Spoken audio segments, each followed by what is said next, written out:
Well, hello, everyone. Thank you so much for joining me. Tonight, we're talking about the Nancy Guthrie case, and things are leaking out of the Pima County Sheriff's Office. It's getting messy. People are getting frustrated. We're at 2 months. A lot to talk about on the other side of this. I've walked through storms in scars and grace.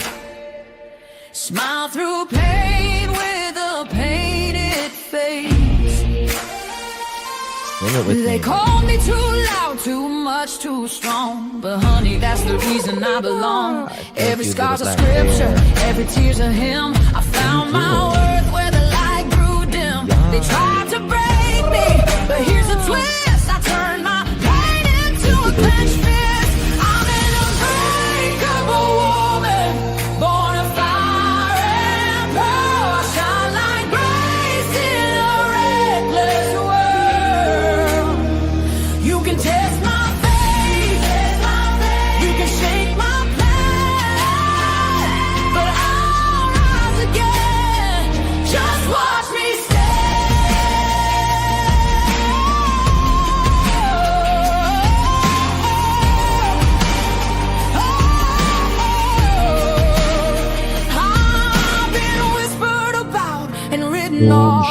judged by the gloss, not the cause. But God don't build weak hearts from gold. He made me fierce and he made me bold. I bend, I pray, I roar, I rise with mascara, tears and battle cries. Don't need your crown, I forge my own. From ashes, honey, I build my throne.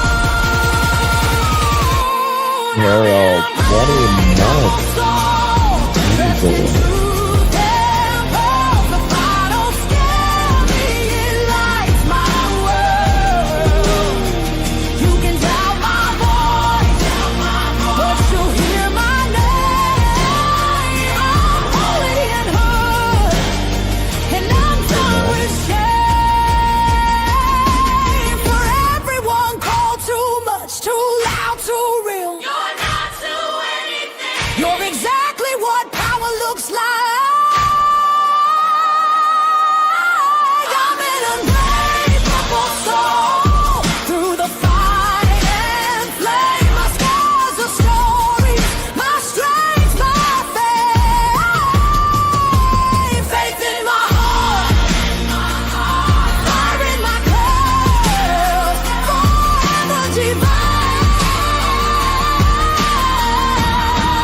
Let's go.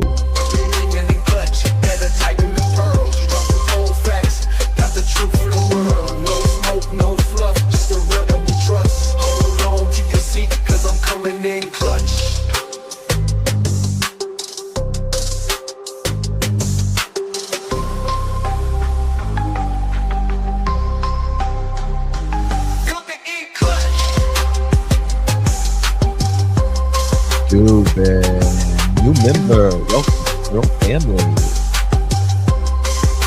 Angel Kisses, how you doing? Coming in clutch, better tighten the pearls. Dropping cold facts, got the truth for the world. No smoke, no fluff, just the real that we trust. Hold on to your seat, cause I'm coming in clutch.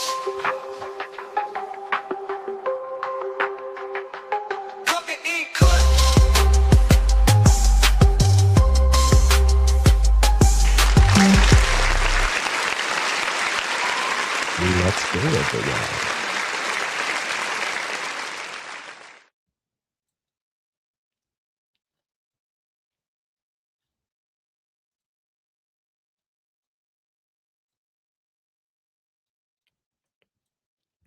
Well, hello, everyone. Thank you so much for joining me. Really do appreciate your time. You could have chosen to be anywhere on YouTube.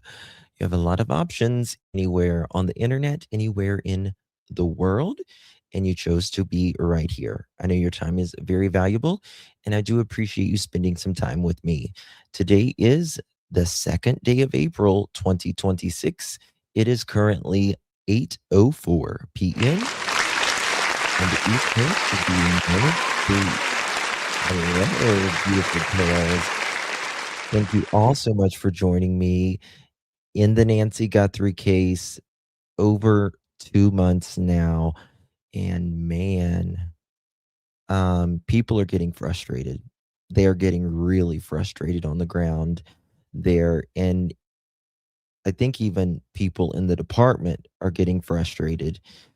And we've spoken about Sheriff Doofy, also known as Sheriff Nanos, at length. But now, tonight, there's going to be a big interview, Mr. Brian Enton with his News Nation. He has a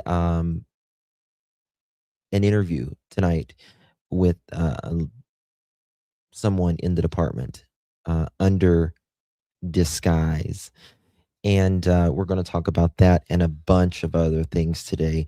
So before we get started, if you would be so, so kind and please do me a big favor, please hit that thumbs up button. Would greatly, greatly appreciate it. Also, if you or double tap the screen if you're on the mobile, or maybe if you would please share this live stream out, click that share button, copy that link in any of your favorite social media.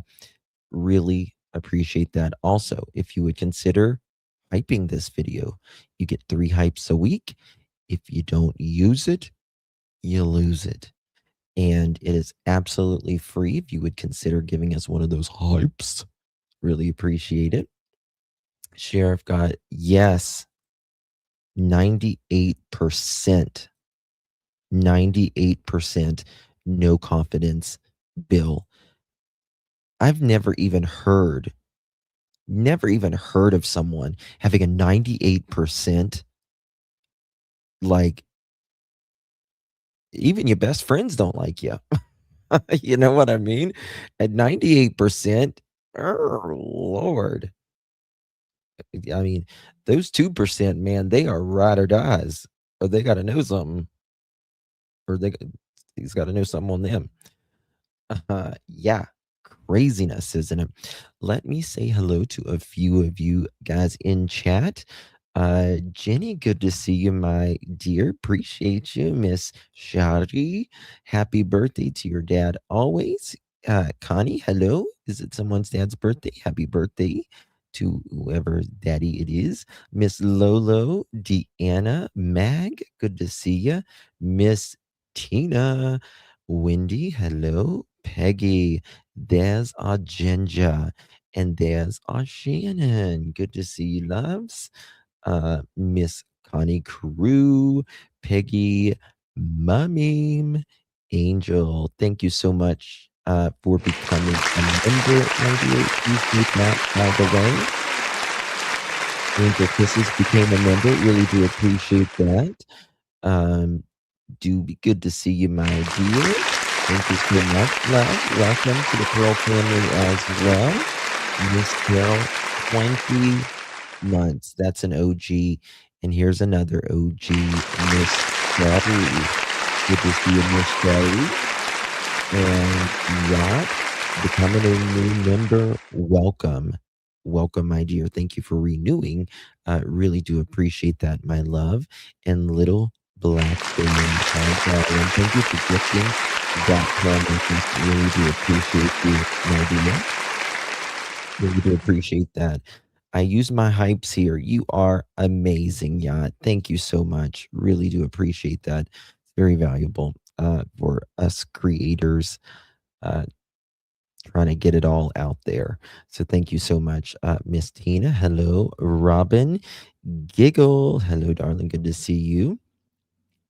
Miss Marilyn. I've been watching, side note, I've been watching just so many documentaries on Marilyn Monroe lately. Carrie, love Miss Marilyn Monroe. It really is, Tina. It really is. Big, big embarrassment. You know, his ego is his problem. Everyone says that, Mish. Everyone says he's got an ego. And it seems like he was the one out there. Remember, like, people couldn't believe how many press conferences he was having. And remember, like, in the very beginning when all of this was going on, and he started to do this random press conference, and we thought, oh, Something's big here. It's coming. It was a regular press conference. We were like, "What?" Like, you didn't tell us anything. And people say, allegedly in that department, or that Nanos, he loves he's very sure of himself. You know what I mean? It always seems like the people that maybe shouldn't be sure of themselves are the ones that are sure of themselves. You know what I mean? Got a lot of good confidence in himself. But 98%, a lot of people don't have confidence in him.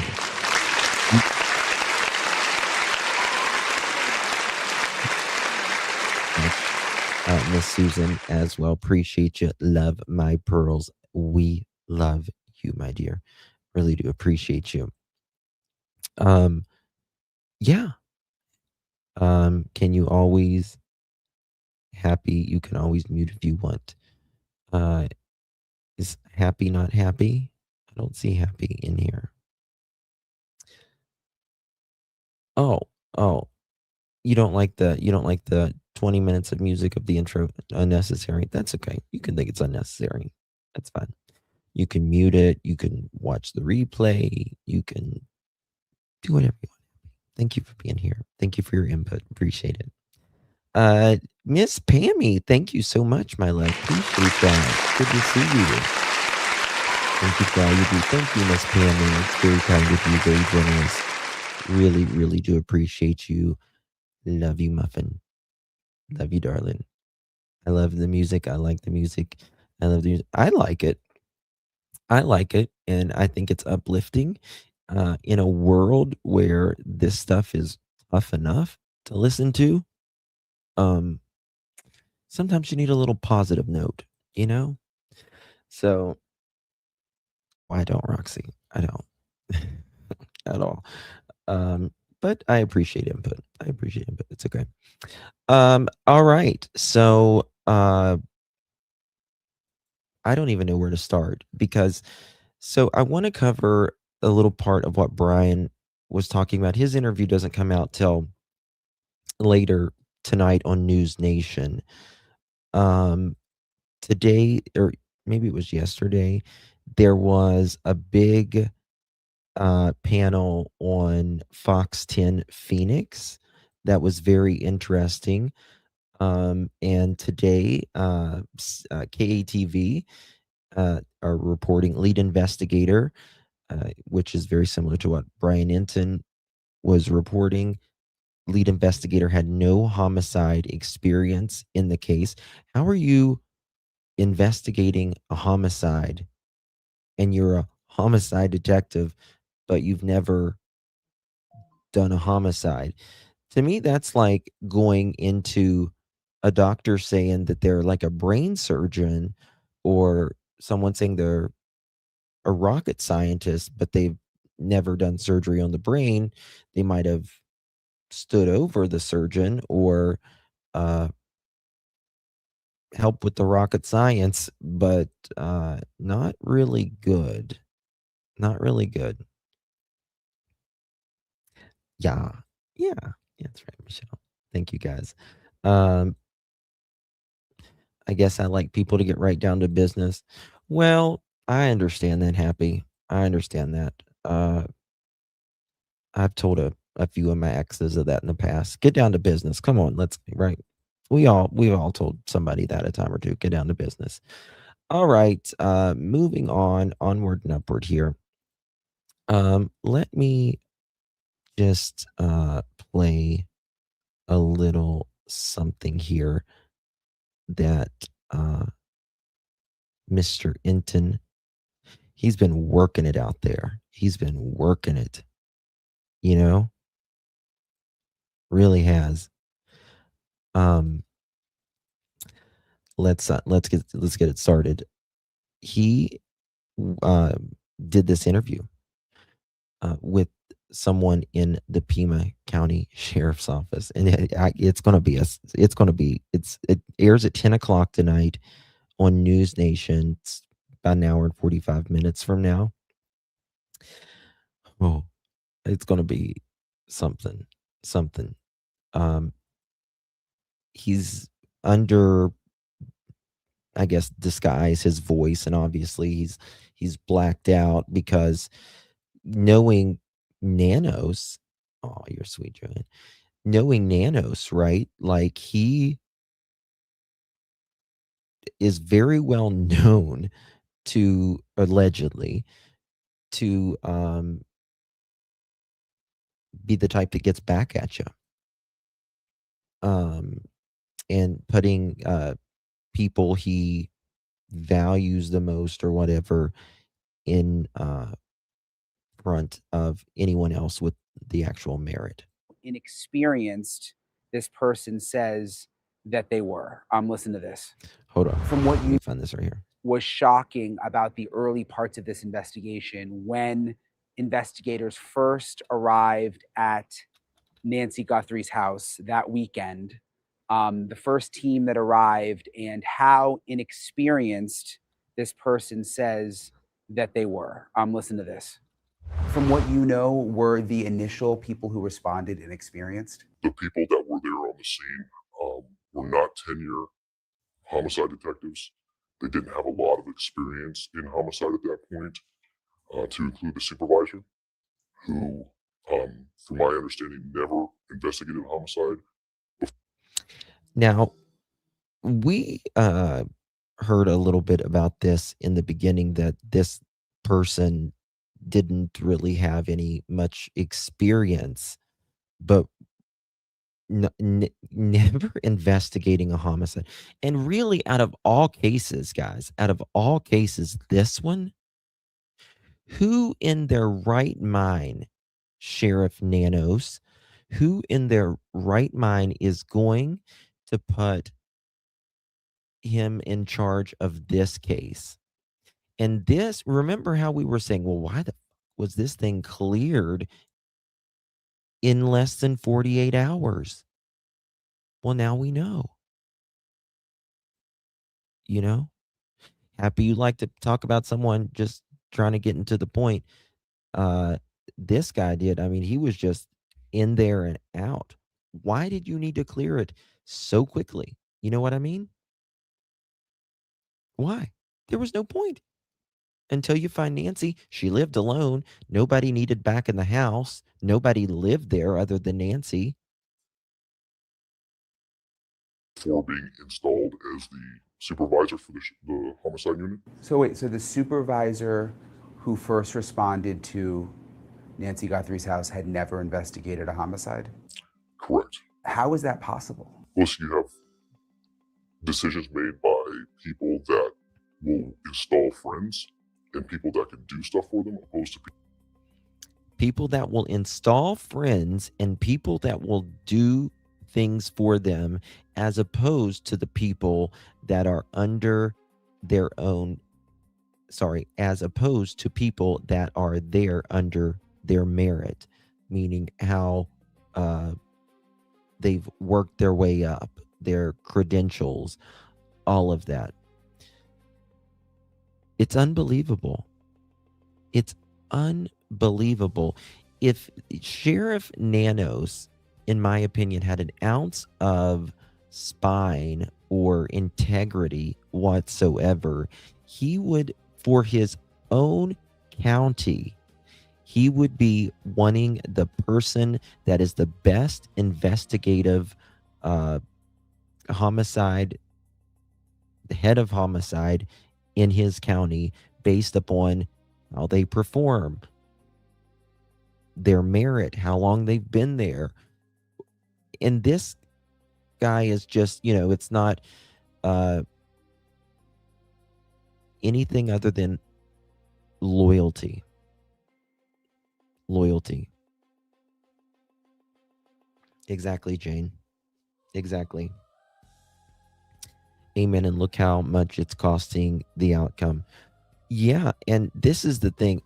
I don't even blame the guy who's had never worked homicide before. I don't blame him. I don't blame him. He's just doing what he knows to do. But this case, is I mean, at the very least, right, Sheriff Nanos should have looked at this and said, and listen, people say people don't get special treatment based upon who you are. Yeah, you do. Yeah, you do. If he would have looked at this and he knew who Nancy was and said, oh, this could have been because of Savannah, right? Maybe I shouldn't have this guy who you chose to be the detective that's never been in homicide before. Maybe I should call the FBI in. I can't really be there because your brother died the next day, right? He was obviously allegedly ill. And he didn't, though, because he's got a chip on his fucking shoulder because of the FBI. You can't win with these type of people, right? Because he wasn't willing to do it, in my opinion, but he wasn't allowing the FBI, in my opinion, to do it. So everyone suffers. We'll just give it to this guy who has no homicide experience because it's about my ego, or I can't work because of things that's going on in my family. You know what I mean? Like, everyone fails when that happens. Now when the case goes to court, it'll be compromised, sadly. Oh, don't even get me started on that. He said, well, we'll let the courts worry about that. Most irresponsible thing I've ever heard in my life. People that are there on their merit and can do the job correctly. So obviously, two interesting things that the person tells me there. First of all, that the supervisor had no homicide experience, had never worked a homicide before, which could explain why the scene was cleared so quickly and other issues that happened early on. And then also the fact that this source says that the sheriff... I don't know, Deb. That's a good question. I mean, like, I don't know if really Savannah can do anything about it, but Savannah has pressure, right? She's got that national pressure. But there are people, I mean, they're trying to recall him being sheriff anyways, but they need 120,000 signatures. I can't imagine fear poor Nancy having experienced so wrong. Yeah. Oh, I know. It's crazy. Absolutely crazy. Look at this. Let me find this right. Yeah.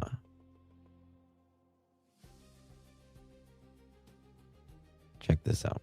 Homicide before, which could explain why the scene was cleared so quickly and other issues that happened early on.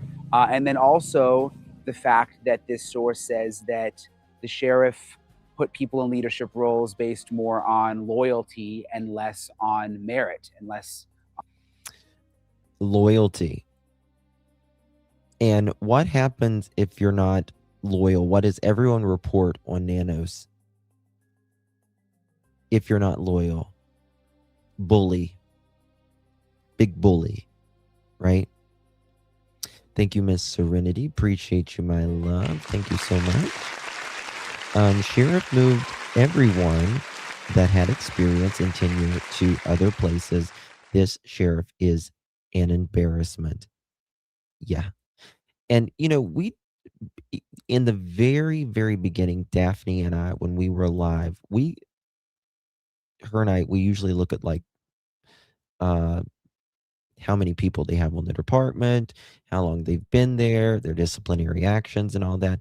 And we were looking this up and we had noticed that there was really nobody over with 3 years of experience, which is such a rarity in these departments. Very rare. I mean, there's always new hire-alongs in departments, but generally you're going to see several with 10, 15, 20, 25, 30 years of experience. There was none of that we saw. It's too late, if ever, to solve because it's starting off wrong. Well, it certainly started off wrong. I don't think the locals are showing enough support. I don't know. I think that they're pretty mad. On And people I think it's going to be a downhill with spiral from here. experience. I reached out to Sheriff Nanos to get a comment on all of this. As of the recording of this video, I haven't heard back. You know, there was so many disciplinary actions with this sheriff when he was, again, much younger in Texas, his first job. But then you look at, remember, I showed you the other day where the FBI was doing that investigation, him and 2 other people in the department. One ended up dying. And guess what? Nothing was really investigated properly in that either.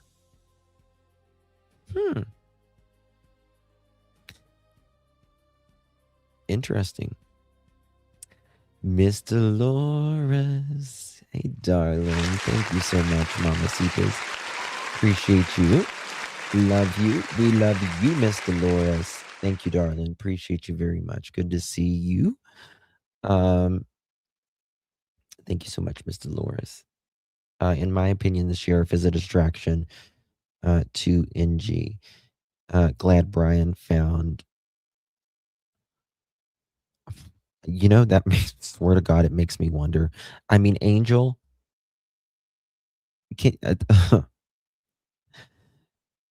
like, yeah, Brian went up there and he did see the blood at the door, but like, did everyone just like miss it, or hopefully they seen the blood before Brian, a reporter? You know what I mean?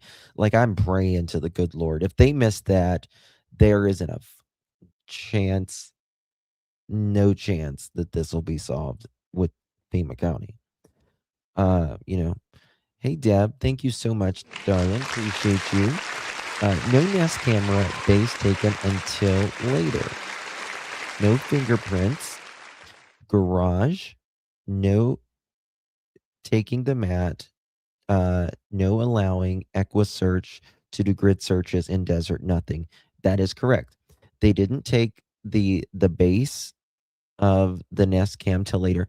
And there's another thing we're going to talk about that tonight. There's another little thing next to that someone was talking about. I want to go over that. Thank you for reminding me that.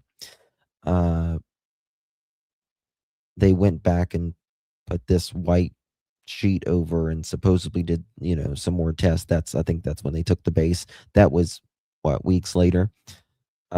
Garage. They focused a lot in the garage. We're going to get a little bit to that as well. No taking the mat. Unbelievable. That's what a mat is for, right? Like taking debris, dirt, hairs, fibers. He didn't even take the damn thing. The guy stood right on it. Not allowing Equa search or any of them to do searching. Unbelievable.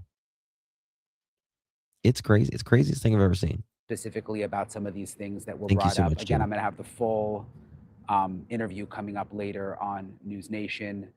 But it's eye-opening. I mean, as you peel back the layers to what was going on behind the scenes with the Nancy Guthrie investigation.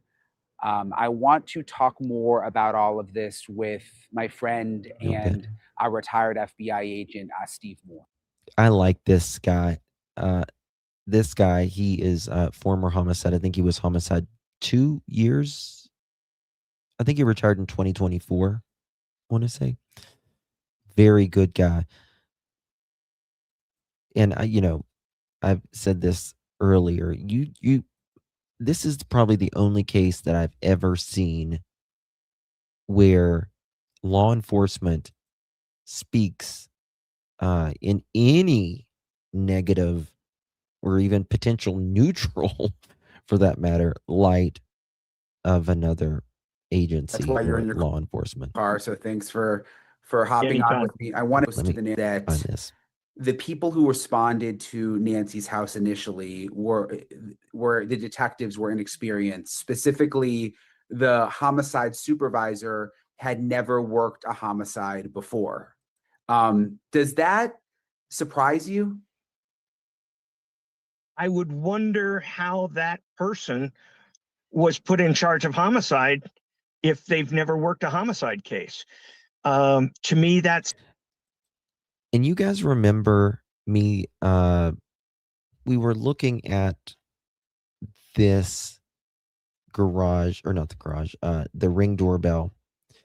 I'm going to show you something here in a minute. There's something beside this door that wasn't the Ring camera. That's not the doorknob. That's not the locks that someone noticed. And they didn't take it, but it could be of interest. Someone noticed it. I want to show it to you in a second. Hey Thomas, good to see you, friend. Thank you so very, very much. So much corruption from his El Paso record cover-up to his abuse of power to him promoting people not qualified, supervisor, mind-blowing. Yep, and him swearing under the penalty of perjury that there was no disciplinary actions, or it was the years were different, is going to bite him in the arse eventually, in my opinion. I think that's what will get him out of there, if nothing else, in my opinion. You're right, Thomas. Thank you so much, my friend. Appreciate you. Good to see you. Dolores again, thank you so much, hon. Appreciate you. Thank you for missing me in chat. It shows you care about the profile. Oh, thank you so much, my dear. We love you, Miss Dolores, and we always miss you guys if we don't see you for a minute. Any of you guys, we love every one of you. You guys are amazing. I would be interested in comments from his prior coworkers in El Paso. Oh my God, can you imagine Sheriff Nanos 35 years ago? How he is today. Look how he is today. Can you imagine him 35 years ago? Oh Lord. If he's bad now.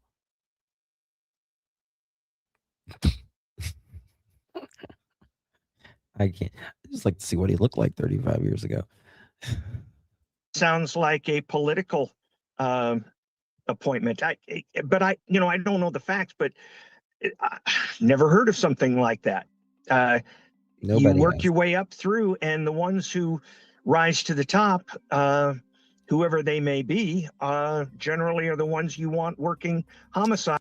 Yeah, law enforcement is generally how good you produce, right? If you produce results, you rise up the ranks. There is some level, I'm sure, of seniority, but if you're not producing results in your cases, getting convictions or whatever they require, not in this case. It's in Nano's case, it's who you know. And because the job of the homicide supervisor is not just to click stats and stuff like that. Their job is to monitor the cases of the investigators and make sure that they are following cogent leads, that they have a good strategy for the case, and that they're not going off the deep end on rabbit trails. And so how can you do that if you're the one who somebody else should be monitoring? Mm-hmm. Whenever Brian Enton interviewed one of the neighbors, the one that was out like in her bathtub, when she was talking about her sister, where the FBI went in to her house, and that was that weird thing. Brian had mentioned that, and that was 3 weeks after Nancy had went missing. 3 weeks. There was still, between FBI and Sheriff Nanos, there was still, they were allegedly just beginning to really, like legitimately work with each other then. Like 3 weeks afterward. If you look back at Nanos's press conference and stuff, I thought I mentioned this in my head whenever I was listening in the very beginning, because he always talked about our FBI and federal partners. He would say that over and over and freaking over again. And I thought, God, this guy really likes to talk about the FBI and federal partners. And now we learned that he's got a chip on his shoulder. And it shows you like he was out there just gaslighting the fuck out of people, in my opinion. Sorry for my French. But that's what it was. All our FBI partners. And he's like, yeah, they investigated you like just a couple years ago. Yeah, I would think the supervisor, by definition, would be someone with a lot of experience. Yeah, and it's funny in the FBI. There's a lot of consternation about sometimes agents just off probation putting in for supervisory positions when most agents on competitive squads. First of all, they don't want to be supervisors. They want to work the cases. And secondarily, it'll take you 10 years working your way up through the skills, through you have to. That's the thing. He doesn't even have anyone there that's like 10 years with experience. And again, I think it's very calculated because he wants people, new rookies there that have no idea what they're doing. They will just follow the Mac Daddy above him. Sad, man. Make cases. Somebody who's never made a case on the homicide squad is not going to be considered for the supervisor. So then you have to wonder why somebody who's never even worked a case got made a supervisor. One thing that this source said in the interview was that the sheriff. Yeah. How can you work? How can you be made a supervisor and you've never even worked a homicide? It's the dumbest thing, guys. Basically a quote, put friends in positions of power versus people based on merit. So friends instead of people based on merit. And I know you were in the FBI, where I don't think it's as political because you don't have elected sheriffs and that kind of thing. But did that ever happen in the FBI? And when you would work with local municipalities on cases, did you see things like that happen where someone would get a job because they were friends with someone instead of, merit and how much experience they had? I'm not going to say it never happened in the Bureau, but it was rare. And the reason is that there's a protocol. You can't just in the FBI say, oh, we need a supervisor here. I like him. He's going to do it. What you have to do is, because it has to be posted nationally to every single FBI agent who's eligible, so that they know that the job is.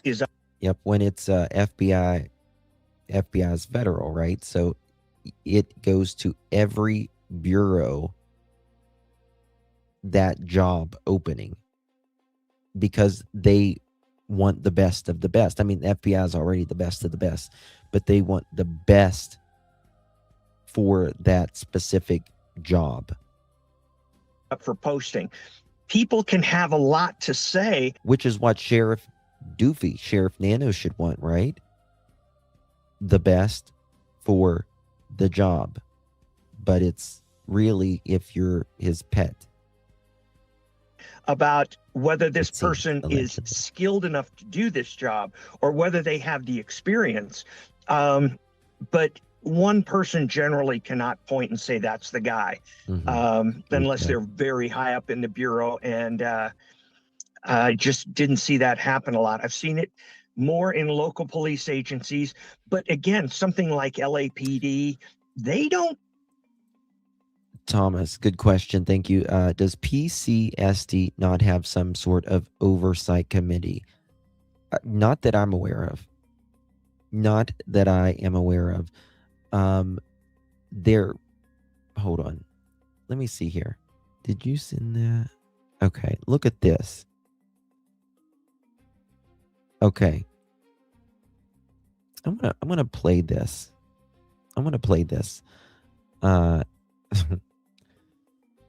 This is Nanos back in the day, and it will show you that there is no oversight. None. In the Pima County Sheriff's Department.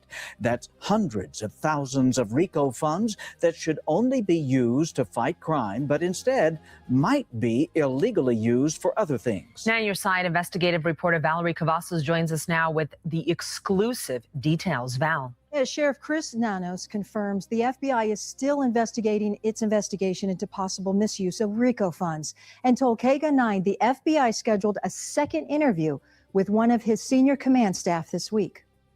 Watch this. The FBI began investigating claims that RICO money possibly bankrolled a remodel cafe for staff operated by Chief Deputy Chris Radke's niece, an allegation Nanos denies. This is so sus, girl. This is the chip. We're working so good with our federal partners. Nothing was done wrong with RICO monies or appropriation of funds in terms of any criminal activity. Were there mistakes made in the procurement process? Yes, there were, and I've corrected those. But Dr. Richard Cremona, former U.S. Surgeon General and longtime deputy chief in the Sheriff's Department until earlier this year, believes the possible misuse of RICO money extends beyond the cafe controversy. Oh, you haven't seen Cremona nothing says yet. he's been interviewed by the FBI, and over the past year, he spoke with many officers and civilians who were also called in to talk to agents. I said, well, what'd they ask you? And it was interesting that the pattern of questioning was the same with all of these people. And it was all about three people: Brad Gagnapane, Chris Radke, Chris Nanos. Brad Gagnapane, the former chief of staff, Chris Radke, the chief deputy, and Sheriff Chris Nanos. Cremona says last year, while sitting in a meeting with senior command and staff, they began discussing the annual awards banquet. This is going to be very expensive. It's going to cost $30,000 or $40,000. We don't have any money. And I was looking, I said, well, let's reach out to some of the businessmen in town. Let's do this. Nanos says, Brad's got it handled. You don't need to worry about it. At the time, Cremona didn't know that RICO money played a part. Well, the awards banquet is held by us, and we would use RICO dollars, which is appropriate. Is it? By law. An awards banquet is appropriate. Well, let me explain to you. By law. By law, it's appropriate. So we can get our tuxedos and all of that. Barbara, there isn't one penny of RICO dollars we've ever spent or will spend without going through the process of the county attorney's review and saying whether or not it's lawful or not. I'll tell you right now, do I like that idea? No, not really. But you can buy an award for one of your deputy or staff. Do I like that idea? Not really. Well, according to the other guy, you were the one that said, oh, don't worry about it. Don't worry about it. Using RICO dollars. That's true. RICO funds can cover the awards, but not food and entertainment. KGUN 9 obtained ledgers dating back to 2009 and 2010, showing tens of thousands of dollars in RICO funds moved from the general fund to the Sheriff's Auxiliary Volunteers Account, or SAV. Listen to this. The list of purchased items include tuxedos, flowers, furniture, and entertainment equipment. Basically, what this is showing: food, flowers, entertainment, tuxedos, awards. Point is that it was I wonder if there's a Corvette in there. common practice for the awards dinners to be paid for through the SAV funds and with the help of the RICO funds. RICO funds and individual funds were put into the SAV accounts under an account that dealt with the awards banquet. The ledger shows a RICO deposit of $35,000 in September of 2010, labeled Special Awards Fund. Several sources have told 9 on Your Side that this practice of allegedly using RICO funds in ways they shouldn't be, from at least 2009, have continued for several years after that, including this year. Several years it went on, including the year that this was reported. Nanos told KGUN 9 the FBI has interviewed a staff member from the finance department.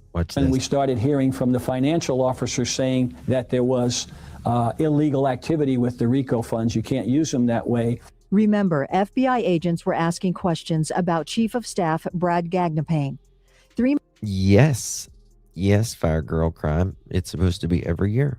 Months ago, Gagnapane was found dead, shot outside a neighbor's house. The county medical examiner's office. Okay, I'm just going to play that again. I just want you to make sure y'all don't miss that part. Thank you, Miss Terry. Thank you. Really do appreciate that. Thank you so much, my friends. Oh man. Okay, just back that little part up right there. Okay. Ruled it to be. Started hearing from the financial officer saying that there was illegal activity with the RICO funds. You can't use them that way. Remember, FBI agents were asking questions about Chief of Staff Brad Gagnapane. 3 months ago, the FBI was asking about this guy, Brad Gagnapane, with the Chief of Staff. Okay? Now listen to what happens to him. Gagnapane was found dead, shot outside a neighbor's house. The county medical examiner's office ruled it to be a suicide. Oh. Yeah. Okay. Chief of Staff outside in a neighbor's yard. Now, you think this is bad enough? Terrible. No. Listen to the investigation into him now. The sheriff's report shows the neighbor called 911. Sheriff Nanos and Deputy Chris Radke showed up at the scene. Within hours, Carmona began receiving calls that and appropriate processes and procedures were not followed based on what the deputies and detectives at the scene said. Oh. Well, Mr. Nanos shows up. And the other guy. And the detectives there are saying the policy and procedures were not done. And that was weird to them, right? Because you have an order of how you do things, right? Keep listening. I can't believe 1 minute that anybody called Carmona. I can't believe that. But maybe I'm wrong. In the sheriff's report, on the night of the suicide, the neighbor said Gagnapane had been arguing and texting his wife on his cell phone, but detectives were not allowed to interview her, a key witness. Only Nanos and Radke spoke to her. That's right. That's right. The investigators was not allowed to interview the dead man's wife. Only Nanos and the other deputy could interview her. Nobody else. You don't touch it.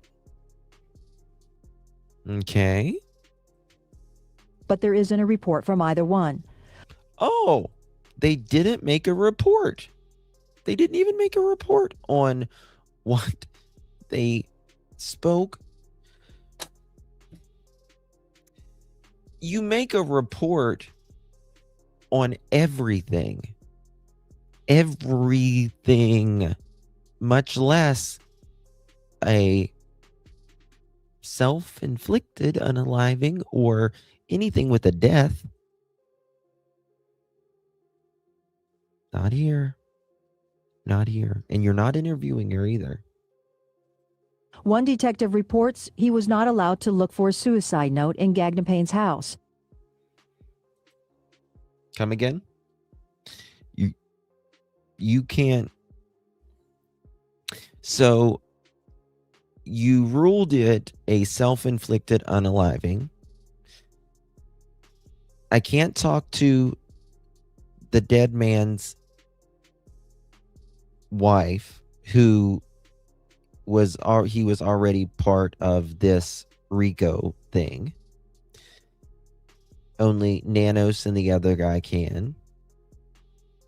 And we're not going to do a report, and you're not going to let them look for a letter or really any evidence inside the home that you have already deemed a self-inflicted unaliving. Seems legit. And a supervisor told a detective they would not be going to the autopsy, which sources say is normal procedure. Yes. Absolutely normal procedure. Absolutely normal procedure. Deputies, police officers attend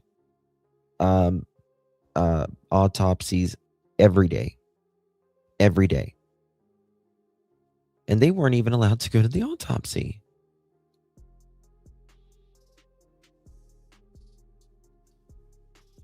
And first of all, how does Nanos and this other guy already say it is a a self-inflicted unaliving? And that is up to the coroner. But you're not even allowing the other homicide detectives and stuff show up. Okay. Were the detectives allowed to go to the autopsy? I don't know why they wouldn't be. He's not a good liar. He didn't answer it. I don't know why they wouldn't be. No direct answer. I don't know why they wouldn't be. You ask it with another question. I don't know. Let me ask with this. A question mark. I don't know why they would go. It's a suicide. And the public, You don't make that decision, sir. You don't make that decision. That is up for the medical examiner. They are the one that signs it, what it is, right?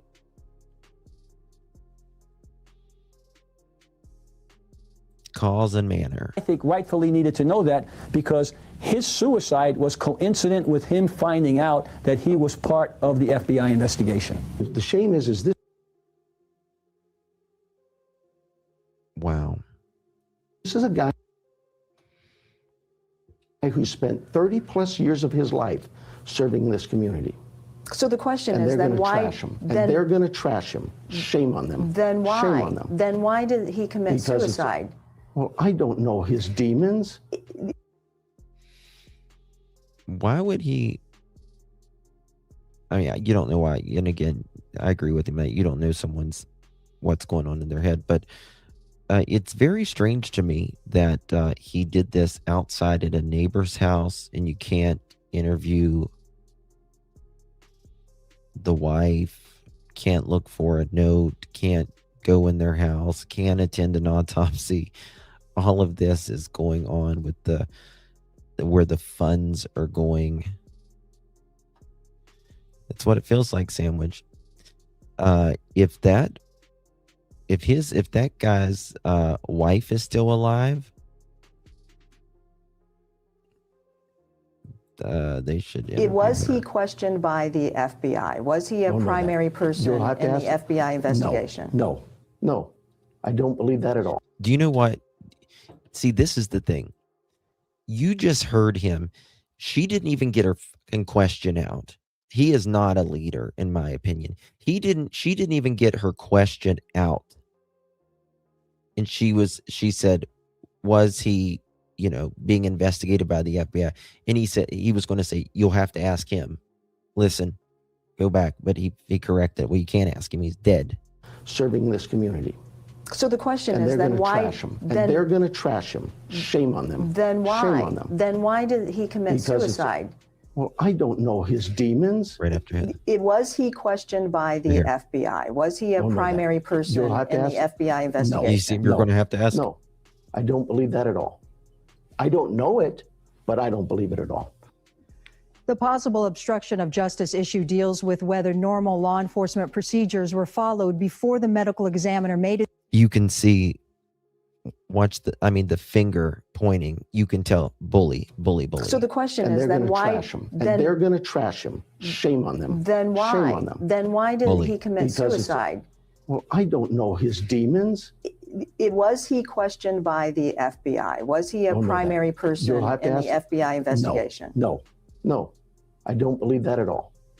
I don't know it, but I don't believe it at all.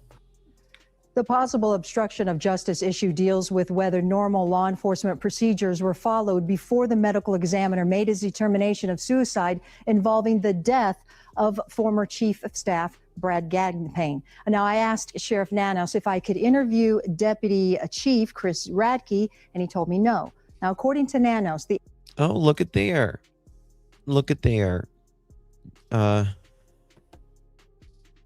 You see, that makes, in my opinion, when these reports are coming out saying you can't interview the wife, you can't go in the house.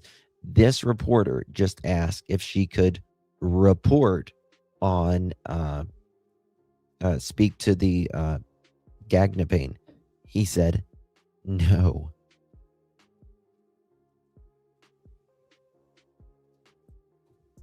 Obstruction of justice issue deals with whether normal law enforcement procedures were followed before the medical examiner made his determination of suicide involving the death of former Chief of Staff Brad Gagnon. Now, I asked Sheriff Nanos if I could interview Deputy Chief Chris Radke, and he told me no. Now, according to Nanos, the FBI investigation is nearing its end, and we might know more in the coming days. Back to you.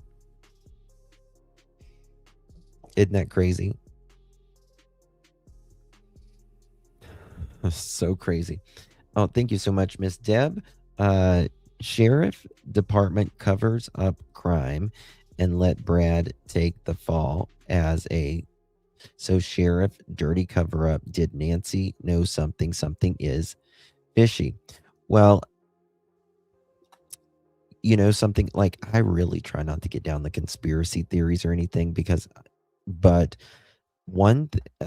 allegations of money laundering and it truly makes me wonder. Oh, hold on a second.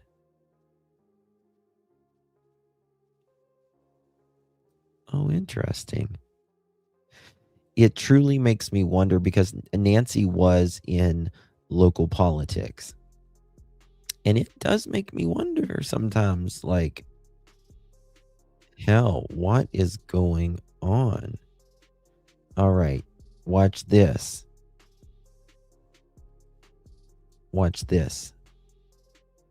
Then I found claims made against him by department employees. That question has surfaced after the deputies union president accused Sheriff Chris Nanos of workplace bullying.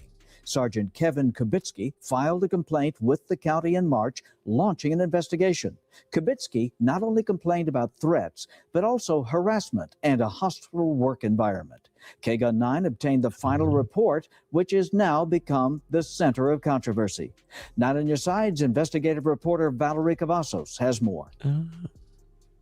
Sergeant Kevin Kubitsky, the union president, has a lengthy list of workplace complaints covering 2 years against Sheriff Chris Nanos, charging him with managing by threats and intimidation. All the little things that have been done and have happened since that time frame, they've added up, and it's quite severe. Take a look at the final report by a county human resources investigator.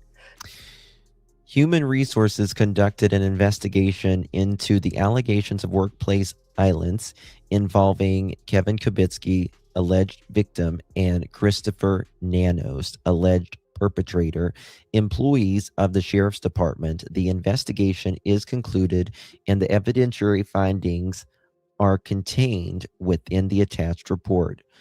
I concur that the findings of the allegations of workplace violence is unsubstantiated.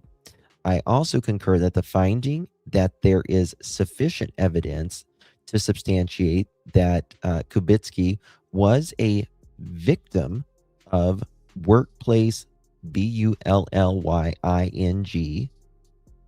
as defined by the Board of Supervisors Policy D23, preventing and identifying and addressing workplace bullying. Kubitsky reported Nanos told a large crowd of union members a year ago that he yells at Kevin all the time. And yeah. When the two spoke after the meeting, Kubitsky reported Nanos assaulted him. He jabbed him over and over in his shoulder, while the two argued about the union's possible legal action over wage issues. Wage issues.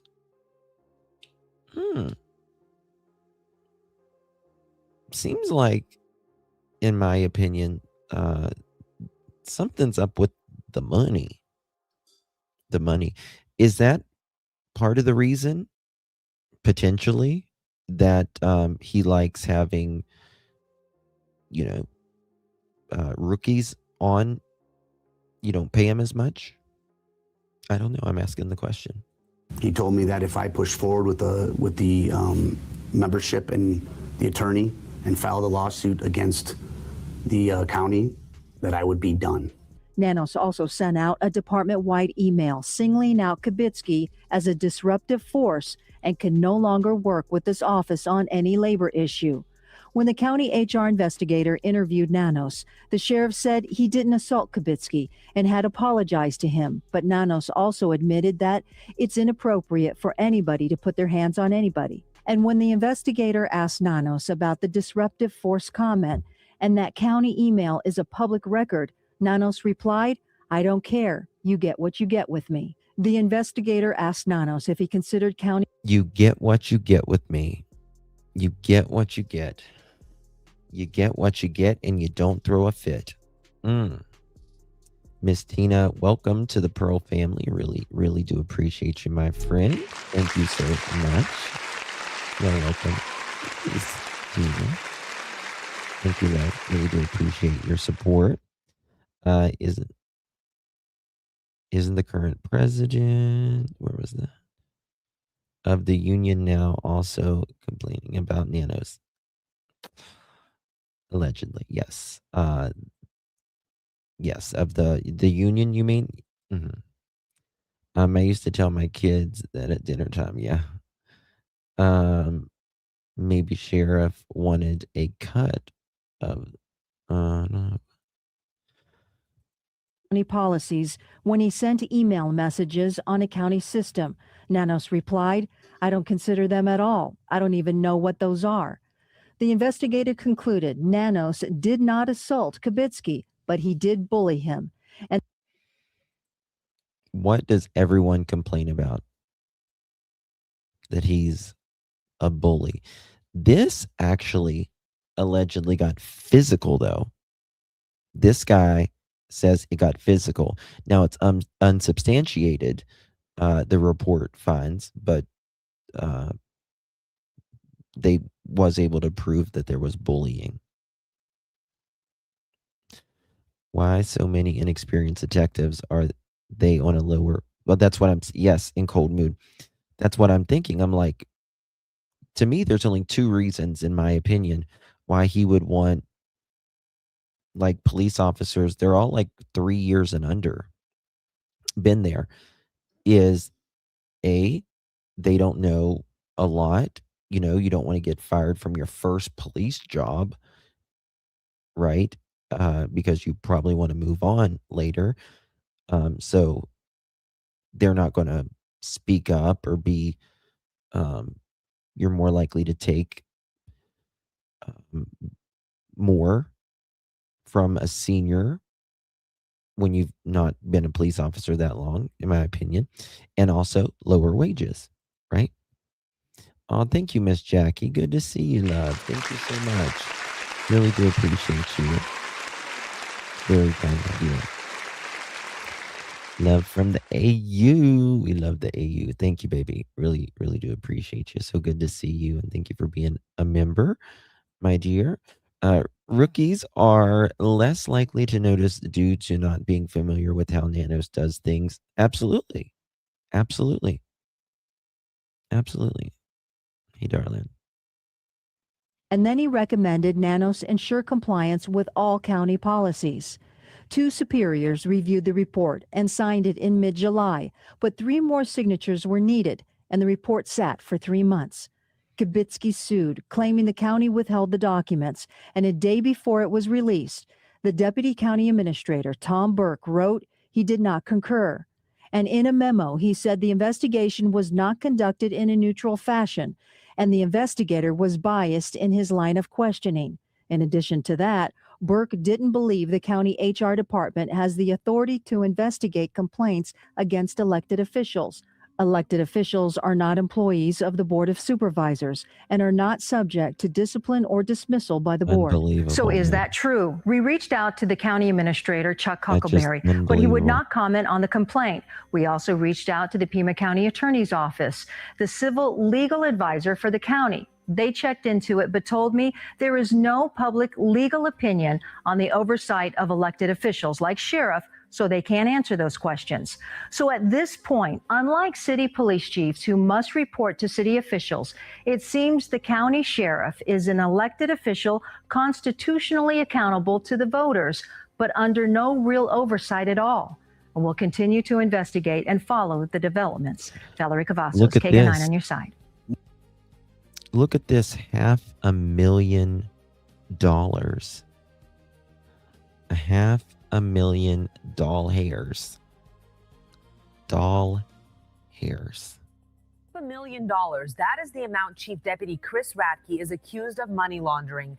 The FBI released the indictment late this afternoon after Sheriff Chris Nanos held a news conference on the allegations. This follows our story last week on the whistleblowers who prompted an FBI investigation into how the sheriff's department uses RICO funds. Now,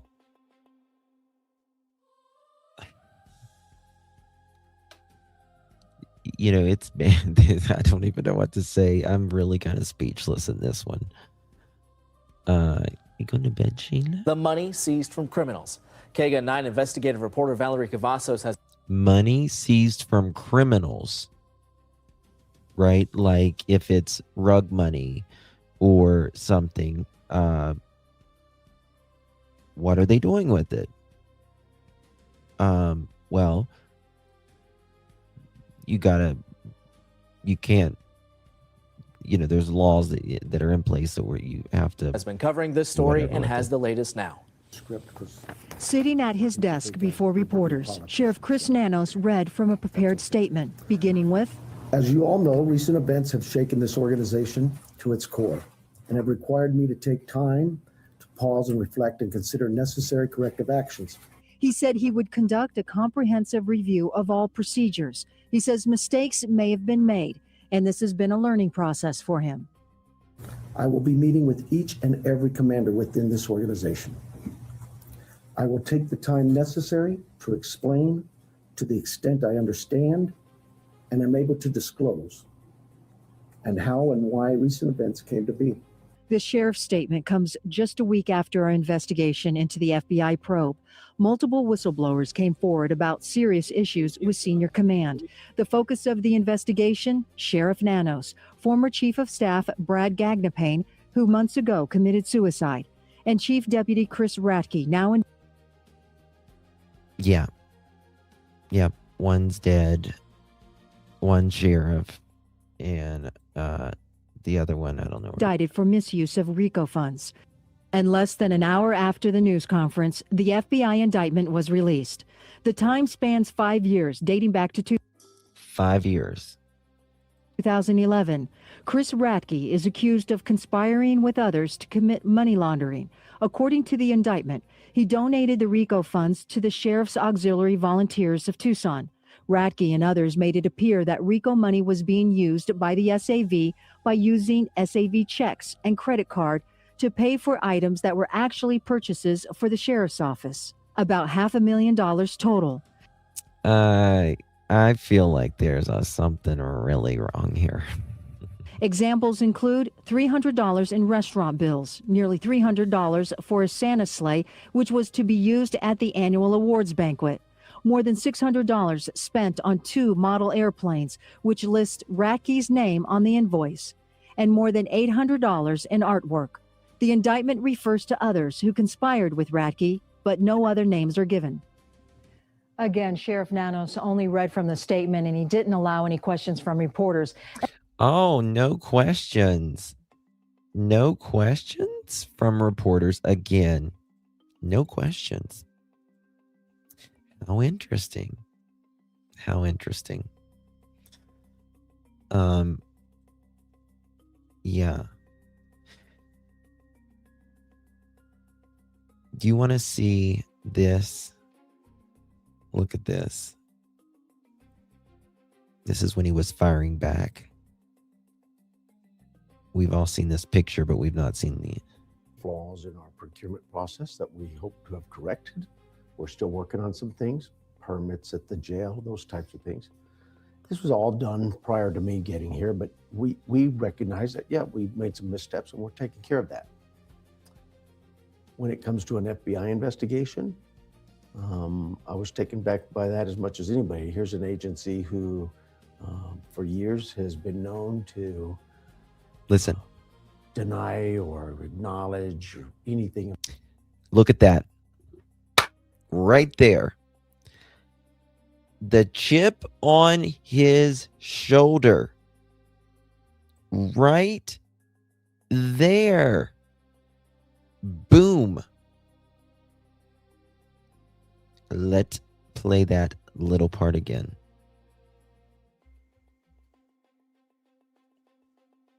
Oh, you're welcome, honey. Thank you. Look at this.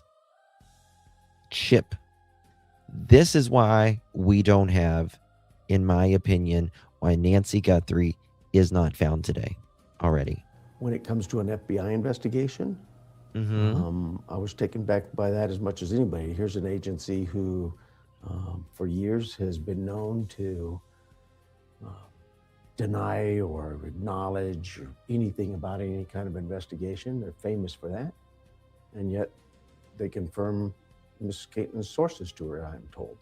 And that I'm told by Miss Caitlin Schmidt, that she called me a couple of days ago and said, an agency for years has denied about this, about that. Buy a Corvette and a fancy house. Yeah. Why did he not want the FBI involved from the beginning?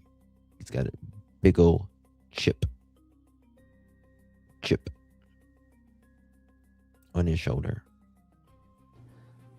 Hey, what do you know about this FBI investigation? I says, well, why are you asking me about an FBI investigation? You should be asking them. It's their investigation. And she says, well, I did. I said, well, what did they tell you? She says, well, they confirmed what my sources have told me. I said, well, that's nice. So have you been interviewed by the FBI? Absolutely not, no. Andy Black from their director for Tucson office talked to me in December.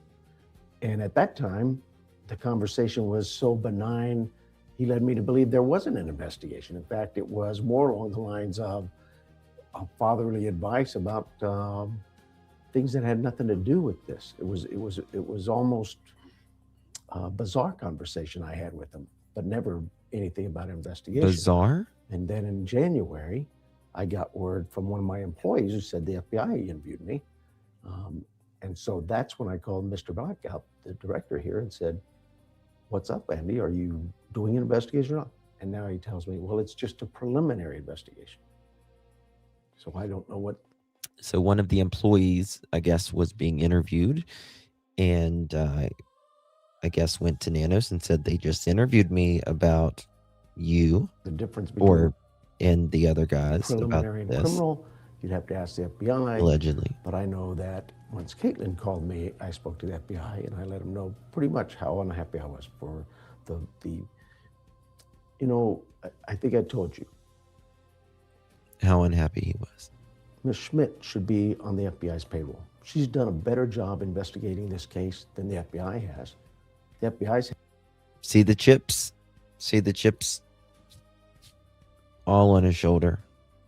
Had it for 90, since November, 90 days. And they've interviewed 3 employees. Sheriff Nanos, guess what? You're at what? 63 days or something like that? Boy, it's easy to throw the FBI under the bus on that one. But where's Nancy? Where's Nancy? We're at day... Hold on, I'll tell you. Damn, I can't see. 61? 61? We're going to be at 90 for long if you don't underlay it up. They've not asked for any records. Ms. Schmitz asked for all of our financial records. We gladly gave them to her. We cooperated fully with that. We recognized our missteps. Was there a violation of some obscure law, as others have said, some procurement law? It's a civil process where we messed up on a procurement issue where we didn't have those with disability get first shot at a contract. Yep, we probably did. We admit to that. Our mistake. Was there disability vending machines already placed here? Absolutely. We already had them. They were here. They've been offered the... So now there's vending machines? Did you say disability vending machines? Yeah, we purchased them. They're already here? Yeah, something's weird. Thomas, the corruption runs wide and deep, in my opinion. I think, thank you so much, Thomas. I think this might open up even more after Nancy is found and all of this is done. I think it might. And if Nanos is particularly, there's 120,000 signatures in PIMA County. Jail. They've even since then been offered here, and they still turned it down. So all of those things, those questions that were produced by Ms. Schmidt, to me, we've resolved. In terms of the FBI investigation of RICO funds, well, that's just crazy. We have access, absolutely, and Mr. Black knows this, we have no access to RICO funds, never have. It goes through the county attorneys. When you want RICO dollars, and oh, by the way, we don't buy binoculars, and when I came in office, I said enough of that. When he came in office, enough of that. But there was, model cars, a Santa sleigh, just a bunch of other BS. Got enough stuff. So we bought some tasers. Okay, good. It's appropriate expense for RICO. But I think look at our RICO dollars and go, it should be put back into this community where it really has an impact on crime, on substance abuse and things of that nature. So we look at those nonprofits who and I actually showed up at the door of Youth on Their Own because I heard about them. And I showed up at their door and said, why aren't you guys applying? This is a great organization who does some great things with our kids. Kids who are on the street homeless or taken away by the courts, have nowhere to go, and they make them stay in school. 97% success rate. That's who I'd rather see my RICO dollars go to. Programs like Amastatus, LULAC, Youth on Their Own, YWCA, several of them. We've given, since I've been in office, over $150,000 to those types of programs. But they're programs that are designed to help our kids stay out of jail. He's deflecting, in my opinion. Never use RICO dollars for either of these cafeterias. No, Not to my knowledge at all. We thought we had. I think. Yeah. You see how he answered there? No, not to my knowledge at all. And then he says, we thought we had. You know, sometimes you can know something in crime, you can know something that happened, but you can't prove it happened. I'm not saying it in this case or any case, but I'm saying I've spoken to law enforcement in the past, and they said sometimes we know, we just can't, we don't have enough to prove. I think that when she, in her article, she mentioned that Captain James, who was new at the time as down there, mentioned to her that the refrigerators were purchased with RICO dollars, and that there was some $20,000 purchase. Well, the refrigerator was $4,000, and we thought, as he did, that it was RICO dollars. We checked with our downtown procurement office. How can you think it was RICO or not? Like, you know where the damn you get the money to pay for a damn refrigerator from? Also oversees our purchases, and they said, no, it was general fund money. Okay, so he misspoke. Oh, we're hiding something very nefarious of us. See, we did this cafeteria thing based on nothing more than a desire to help our staff. That's all it was. Trying to do the right thing for the right reasons, not worrying about doing things right, black and white. Okay, I get it. Sometimes we have to do that just for appearance, but this office has always been transparent, always. We have given Caitlin every document she's asked. She even asked for documents that when we gave them to her, she said, why did I want this? I don't know, Caitlin, but you asked for it, so we're gonna give it to you. We would give you everything you want, any document you want, all of those. 9 years old. The FBI hasn't come by and 9 asked for years. those documents. They've not asked for. This is Can we 9 see years your old. Procurement policies and procedures. Could we see your RICO policies and procedures? Could we see your expenditures for RICO? Could we see your expenditures for procurement? You see that, but yet they've had it for 3 months and interviewed 3 employees.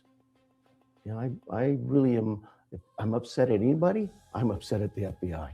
You confirm something that you never confirm. You hear that? He just said it with his own lips. If I'm upset with anybody, I'm upset with the FBI.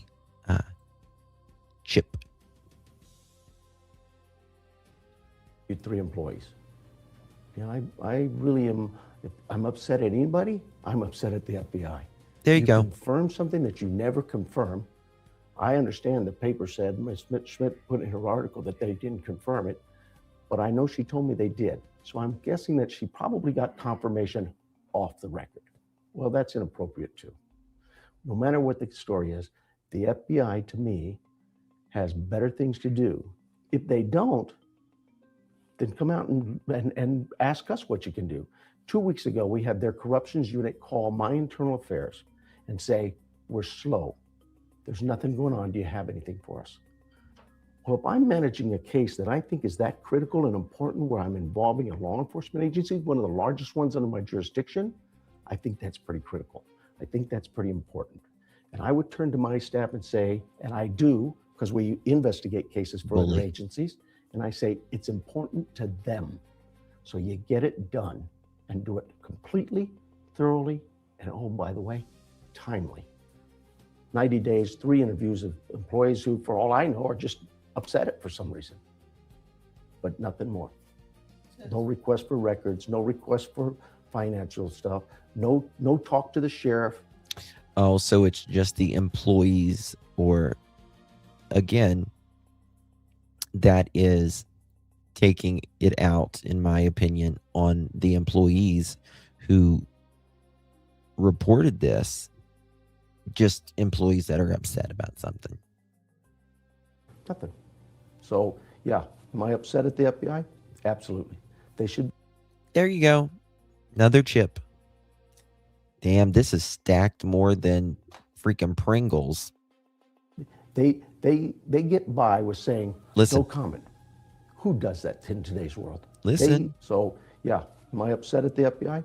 Absolutely. They should. They get by with saying, no comment. Who does that in today's world? Who does that? Yet they get by with that.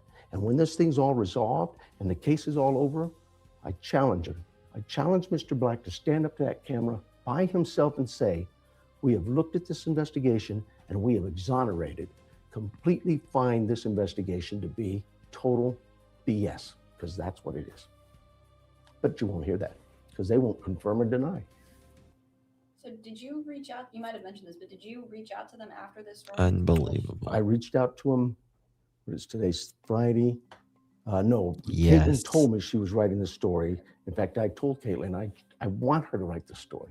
I want her to quote me that I think the FBI, if they are having problems doing criminal investigations, please call us because we have real policemen here.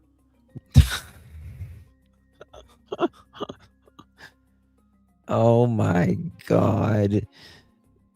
He says, if the FBI is having a problem investigating this, I want them to call us because we have real policemen here.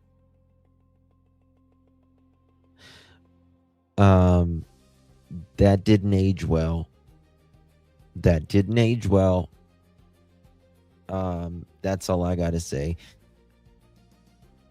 Because the FBI is having to go back under your ass, Nanos, in my opinion, and cleaning up after someone that you hired that's never been on a homicide investigation ever, according to reporting.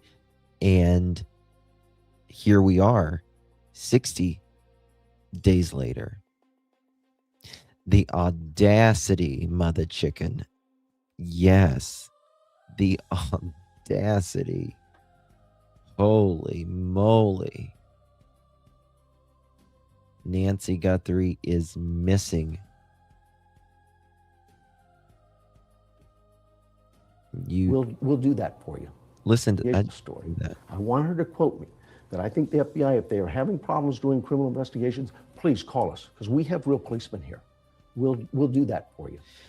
He is essentially saying, in my opinion, that the FBI are not real policemen. If they need help, call us. This is epic, Justin. My God in heaven, Lord.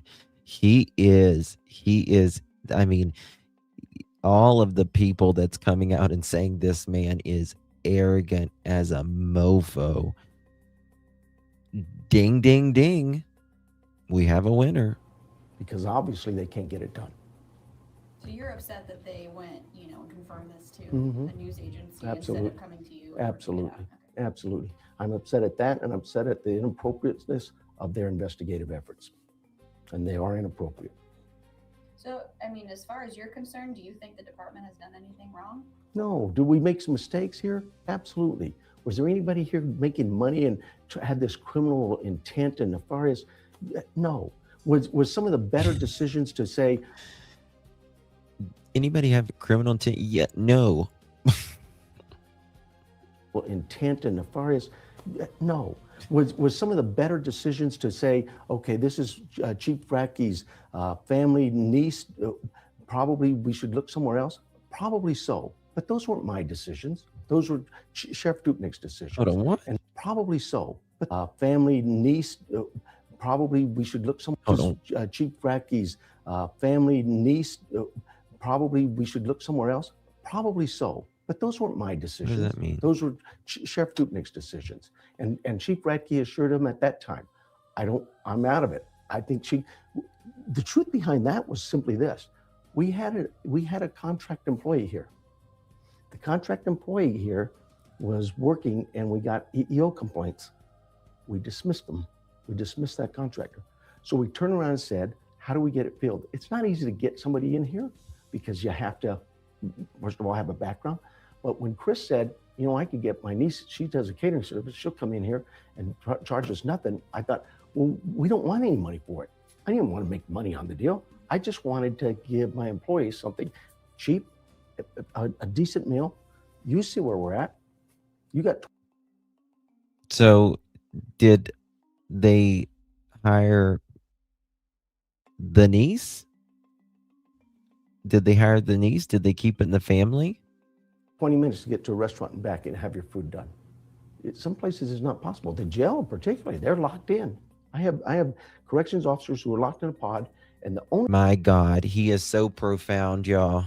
He is so profound. At the jail, they're locked in. Who would have thunk? My Lord. Gets me every time. The only chance they have is maybe 15 minutes to run downstairs and grab something out of the cafeteria, and back up they go. They're not going anywhere for food. So we've shut that operation down. I get it. We're going to go through the right processes. It's just the way things are set up. We don't always like that, but that's what it is. There are rules out there. There's bureaucracy out there. I understand it. I shake my head and go, aye, but we still get it done. And we're going to do that in this case. The cafe was nothing more than an opportunity to help our staff out. Somebody got this wild idea that, oh, somebody's done something wrong here. This is nepotism. You know, we hire. I don't think it's a wild idea that the FBI just gets a wild idea. There has to be usually some probable cause to get a warrant, right, Sheriff Nanos? Like, you know, with how they do, how you did with Carlos and the dailies, right? Some probable cause. You should you explain that all the time.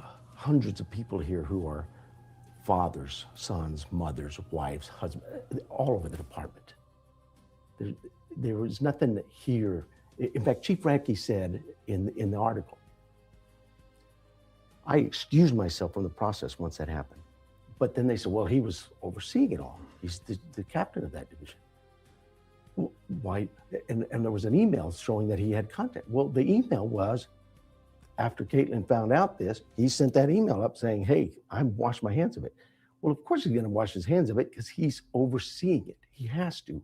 If he was over our criminal investigations division, he could care less. He wouldn't even have to exclude himself for it. He recognized that he was over that area and he couldn't be partaking in it. So it was then given to now my chief of staff, Brad Gagnapane, or Carl Woolridge to handle. Byron Gwaltney, my chief at the jail, handled all the jail procurements. It was just a matter of getting things done for our staff. There was nobody here doing something nefarious. And apparently somebody thinks otherwise. Okay, well then investigate it. So I think you said, you know, as far as you know, it's just a preliminary investigation, but I mean, I assume the department is going to work with the FBI if they do want to. Well, we've always worked with them. But you know what? I asked them yesterday, or was it yesterday? Yesterday or the day before? I said yesterday. Heck with this preliminary investigation. Why are you doing a preliminary investigation? Did he say gang? I want the FBI to send this case, take it away from the director here. He's already showed his bias. He is biased on this case. He's already done. He wants to talk about bias. Yeah, you're not biased right there, are you? Either. You've not been biased, allegedly, for the past 9+ years. Done that. He's shown it. And I'd like them to take it away from here, send it to Phoenix, send it to Washington, D.C., and start a full-blown investigation. I don't want a preliminary. I want a full-blown investigation. Show me where we violated the law, FBI. FBI? If you did anything wrong, or you committed. Absolutely. I've got all my RICO stats right here, waiting to give them to you. Come and get them. Here they are. They've been here forever. You can see the process is. He knows very well what the process is. Somebody asks for dollars. Amastatus, youth on their own. YWCA, can I have monies? We do this. Well, yeah, sure. I can't reach into my pockets. I don't have that access. Well, you have to fill out some forms, and they have to qualify by state law what those statutes are. Or did I say state law? Oh, that's right. The feds are now investigating state crimes? I don't know. There's a chip right there. We look at the RICO statutes. We give that application they fill out. Do they qualify? We're not making that decision. We send it to the county attorney. Oh, by the way, guess who has access to the funds? not us, not the county attorney, the county treasurer. So the funds go to, the process goes to the county attorney's office. They either approve it or deny it. If it's approved. Yes, but you're also talking about the money, the cash that is allegedly collected from criminals, where that money went as well, right? Am I right? They send all the money here. No. They send the request over to the county treasurer and say, these funds have been approved for release to this group. We get notice and we send a letter to the group saying, you've been approved. And a check is cut from the county treasurer's office to that group. But it is a process that is monitored and handled by the county attorney. And if we're doing it through the state attorney generals, the state attorney general. If we had federal RICO dollars, we would use the feds for that, because it's a process we've used all the time. And we have every year, we have given reports to the Department of Justice. This is no example of all of our RICO expenditures. FBI has access to that. So why haven't they looked at that? 90 days and they've done 3 interviews. If I had a homicide case and I did 3 interviews in 90 days, we do 3 interviews in 30 minutes. That's your problem, Nanos, right there. You do 3 interviews in 30 minutes. That's your problem. Yeah. You let Nancy's house go in the first 48 hours. That's the problem. FBI plays the long game. I cannot believe this mofo. We have given reports to the Department of Justice. This is no example of all of our RICO expenditures. FBI has access to that. So why haven't they looked at that? 90 days and they've done 3 interviews. If I had a homicide case and I did 3 interviews in 90 days, we do 3 interviews in 30 minutes. Last night we had a homicide case we were working and we had 3 interviews in less than a half an hour. Last night we did a homicide case and we did 3 interviews in less than a half an hour.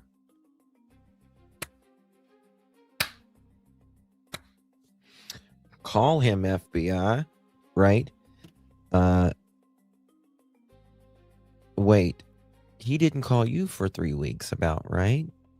Or might have called you, but maybe wasn't sharing too much info, right? They took 90 days to do 3 interviews on a case that they believe is a half an hour. They took 90 days to do 3 interviews. 90 days that they believe is important. Well, if it's so important, why aren't you on it? Get this thing resolved for me. Don't sit there and let it linger and linger and linger so that they just can conveniently do what they want. No, I'm not very happy with the FBI.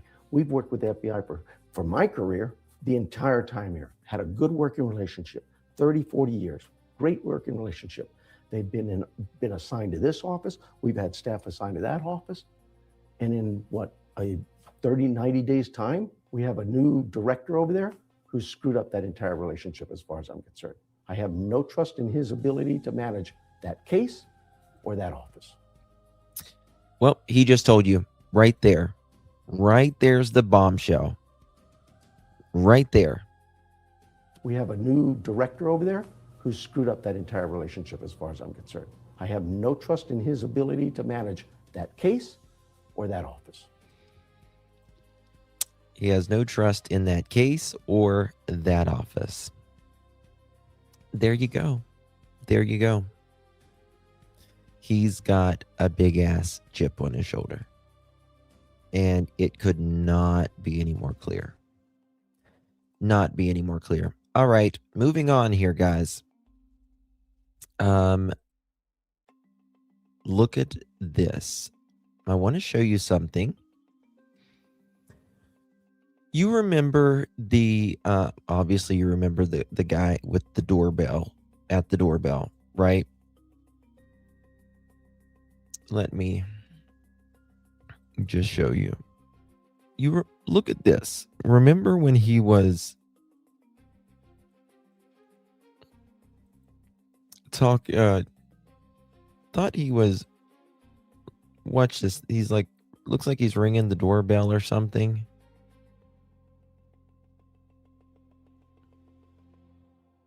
Remember that?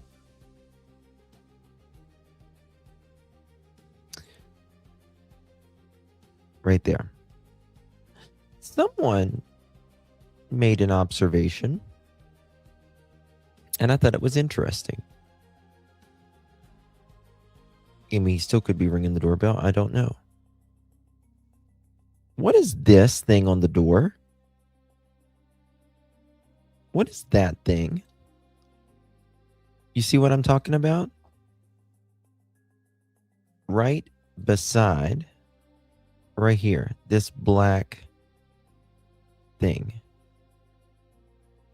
What is that?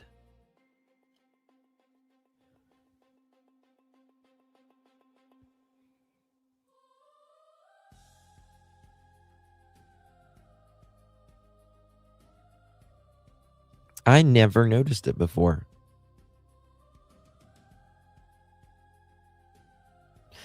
I mean, you could say it's a bolt or a screw, but what would it be used for? Like,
oh my God, guys, I was muted. I'm so sorry. I apologize. I was gabbing my ass off. I'm sorry. Is Justin not talking? Yeah, sorry about that. Plant Lady, 21 months rock star legend.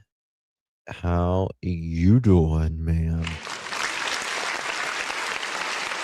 It's just a very odd place, right? It's just a very odd place for whatever this is. And it's right by that doorbell. Thank you so much. 21 months, Plant Lady. I love you, Justin, and all the beautiful pearls. Not as much as we love you, girlfriend. Thank you so much. Really do appreciate your continued support, Plant Lady. You're an OG rock star, my dear. Love you. Miss Michelle. How you doing, girl? Hey, Justin and all. Sorry I missed you. Most of all the program. You got to go back and watch it because it's quite. Love this podcast. Love you, babies. Appreciate you. Thank you so much. You'll want to see it about Mr. Sheriff Doofy. It is not good. Not good. I just proved, in my opinion, where he has the chip. Big old chips on his shoulder. Thank you so much, Michelle. Good to see ya. Bobo, where you been? How you doing, baby? Good to see you. 19 months. Goodness.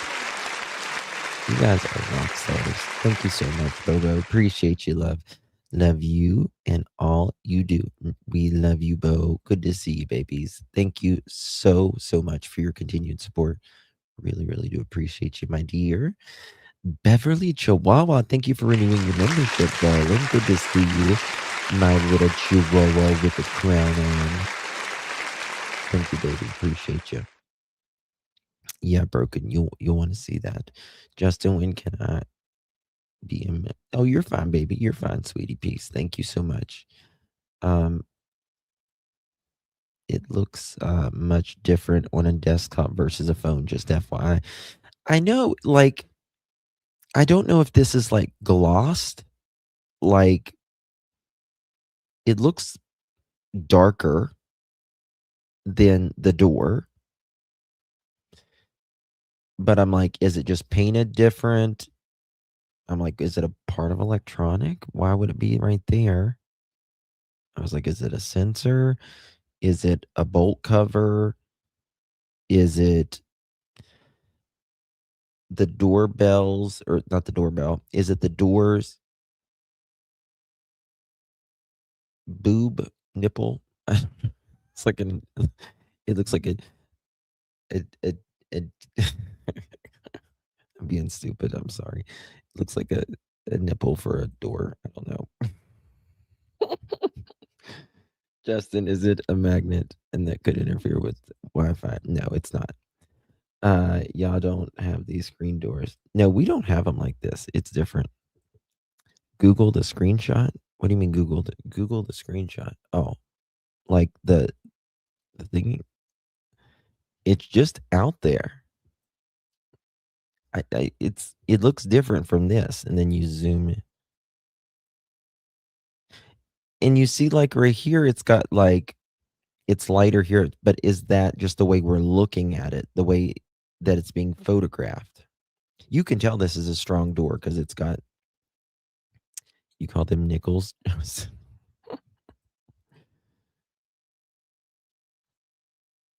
Justin, very experienced.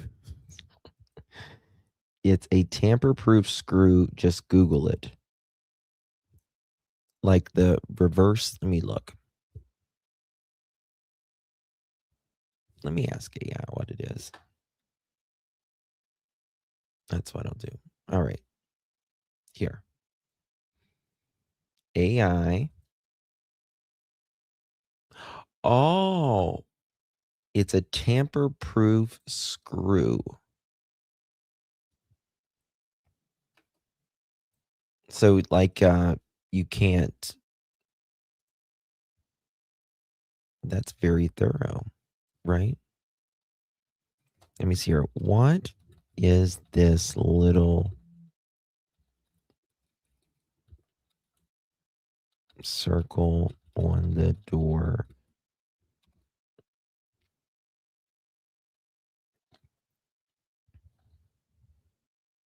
I'm waiting for it to pop up.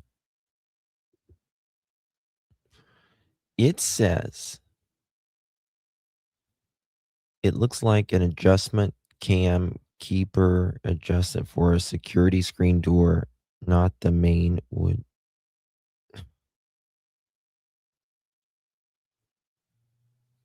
It usually there to let an installer tweak the fit of the screen door so the latch lines up right and the door closes tighter.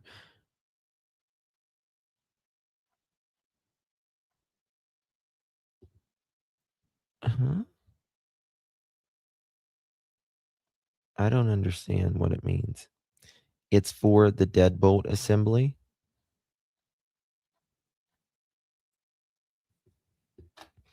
I don't know, but just look at the video. That's the main thing that I want you to look at. Is he touching the door, or is he touching the camera?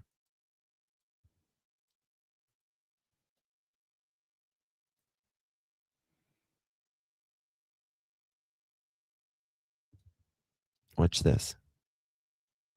Right there.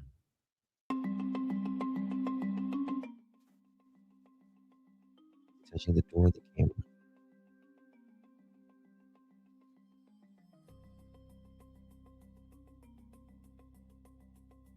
Clearly, this guy knows what he's doing. I mean,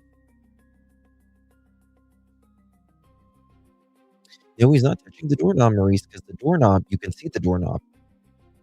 Here's the doorknob right there, and then there's the deadbolt. It's he's got to be touching either the camera or that little door nipple.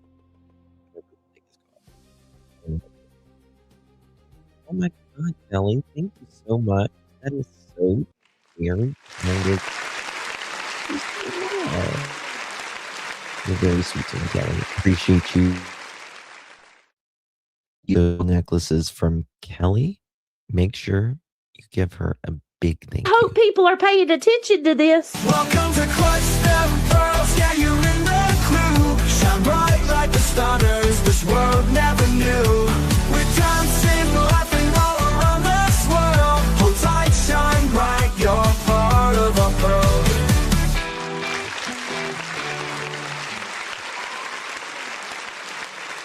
Thank you so much, Miss Kelly. That is very sweet, very kind of you. And welcome to the new pearls. Welcome, welcome, welcome. Yes. The doorknob still there. The door, yeah. I don't know. It's got to be, but I never noticed it until this. But you see, like you can tell where the bolts or the screws went in, where the latch or the bracket rather on the camera, and then it almost lines up with that. But I don't think it's anything.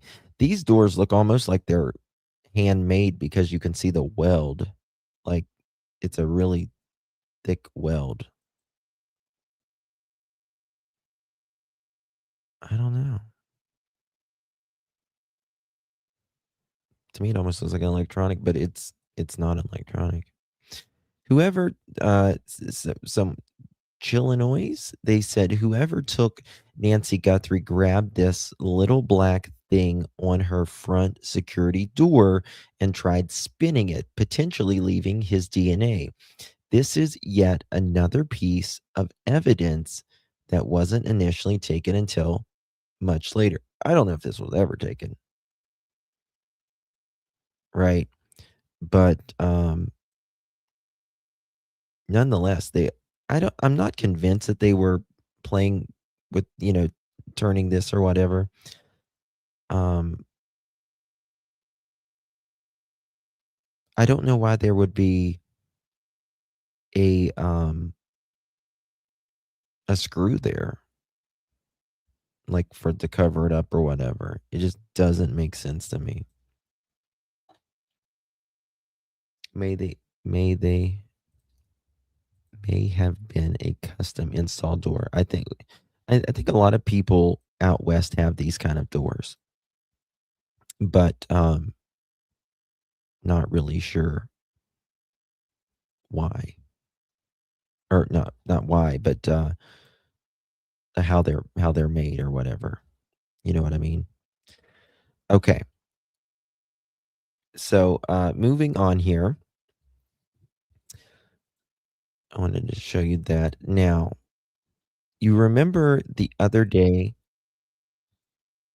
whenever we were talking about some shoes, we were looking at different pairs of shoes that this guy may have walked in. Nancy was talking about it. I'll play that little clip right here. There's some new photos got here, and it's mainly, see this V, and it's got like a dot, but then you can see, you got to really zoom. You know what I can do probably? Let's do it like this.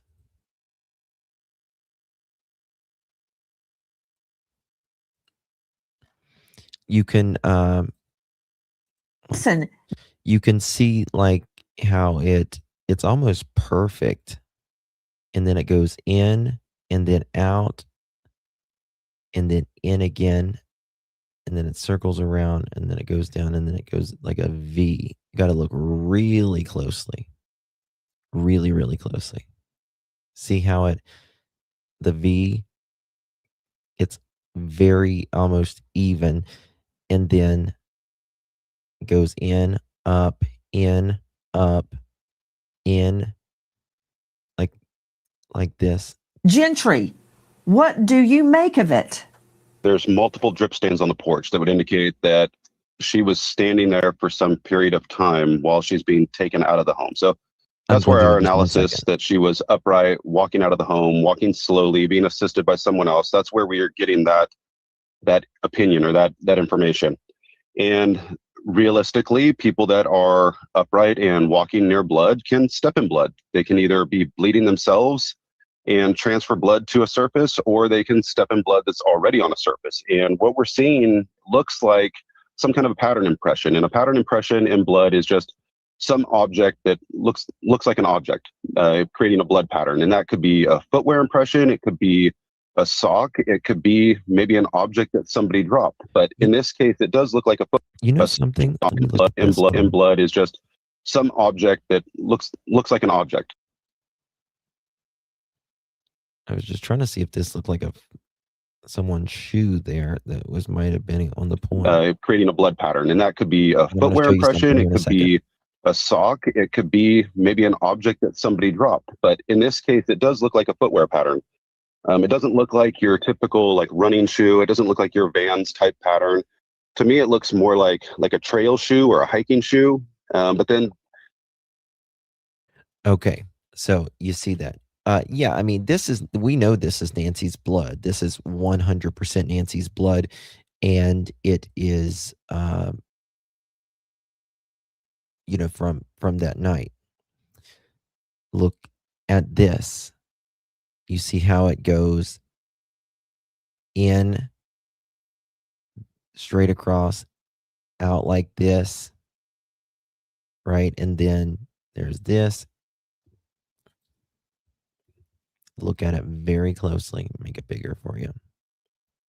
If you're on your phone or a smart device, you can kind of pinch in and even zoom in closer. Right? And then there's these little diamonds here and then right here.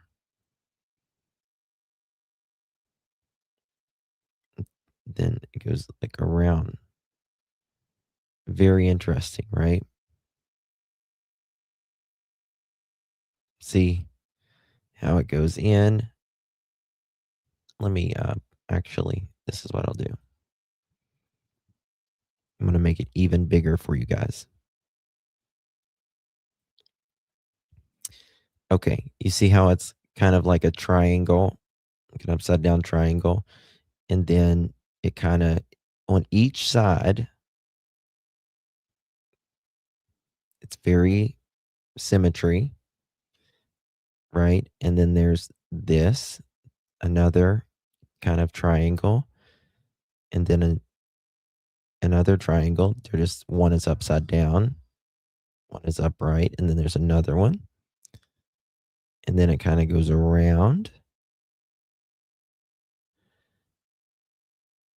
Then another triangle, triangle, triangle. And there's a hole right there. See it? Isn't that interesting? Oops, someone send me something.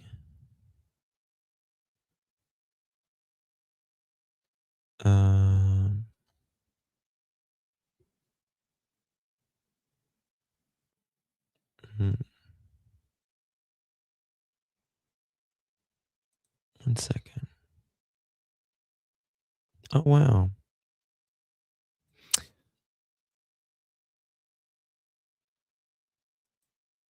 Okay. So, all right. Let me show you something here. Here we go. And there's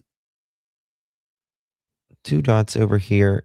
And you can tell when we look at this closer, this is a shoe print. We missed this. Whoever did this the other night is brilliant. You can see it repeats itself. There's just not enough blood, right? And you can tell in these that there's patterns. There is patterns here in this. It didn't just dry like that. Right? So it's on the bottom of the perp shoes. Hell yeah, it is. It absolutely is. It's smudged Under Armour shoe logos. Yeah, we was looking at, I need to find the bottom of them. Here's one, right?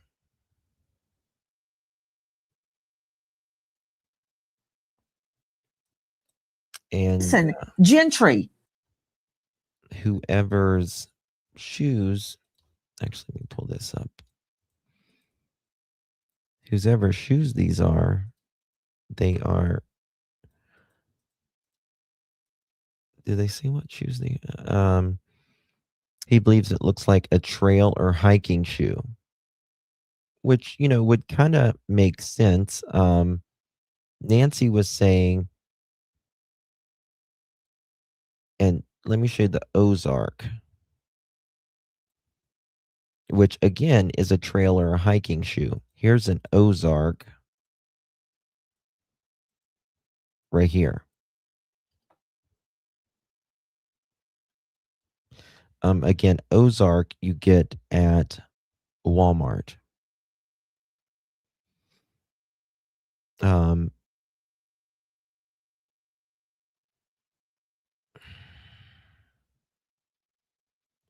See how there's different angles to it. It's one or the other, but I really don't know. Investigators would, but it would make sense that it's Ozark. How are there no other shoe prints though? I don't know. I mean, Plant Lady, there's just not a lot of blood. You know what I mean?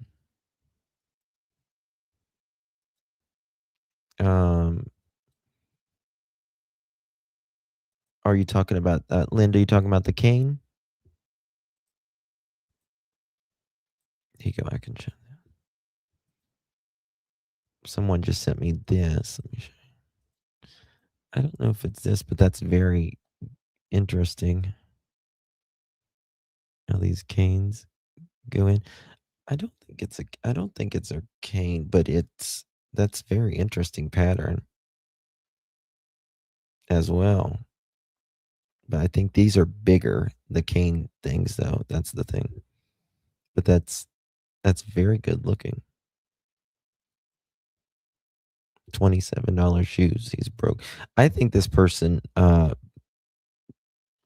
again, I think it's a KILL kit, in my opinion. I think it's just a KILL kit.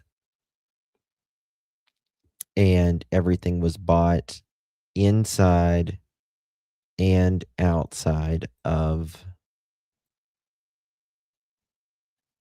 Walmart. Or in the backpack, sorry, inside and outside of the backpack. Saying we want to do a pure broke. I don't know. Okay. But hopefully, let me look at this. Let me look at this guy's stuff.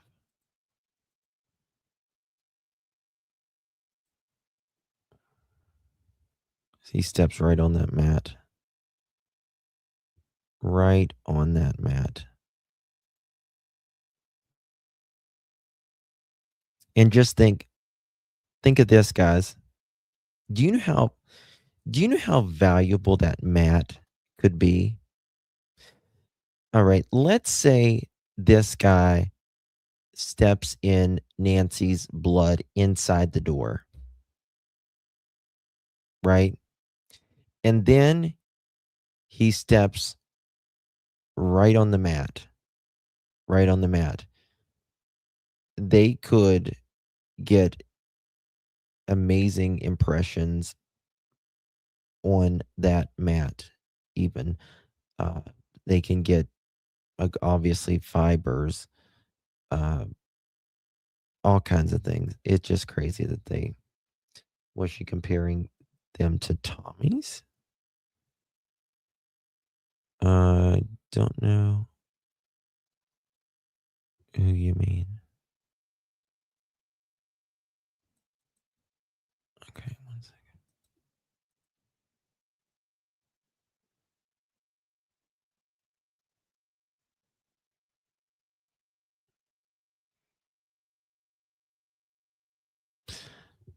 To be so well planned, right? To be so well planned, you just are very dumb for this. See, it says this is on the FBI website.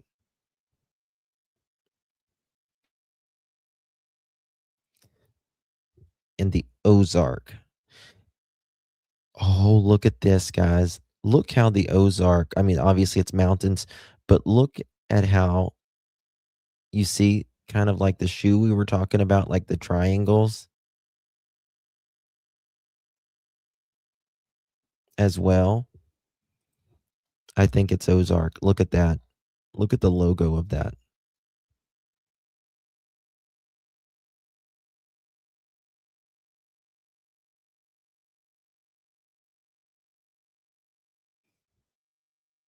We don't see the logo on the Perps backpack, but they know somehow or another. Do you think there would be usable DNA from the welcome mat if they are brand new shoes? I'm having a hard time understand how it would be helpful unless his saliva dropped on it or something. Ashley, there is, however, he got. If he was in his house with these shoes, if he was in his car, vehicle with these shoes, absolutely. Absolutely. New shoes or not. Even brand new shoes, even before you get them, right? They have somebody else's DNA all over them. But what I'm saying is this is Ozark. I don't know what it says, trail maybe. But you see like how the mountains, how the triangles and stuff. Remember how we were just looking at the shoes? Let me see if I can find it. Give me a second here. How they kind of have the triangles. See the triangles? All the triangles in this. All the triangles. That makes me think it's Ozark. Of course, Ashley.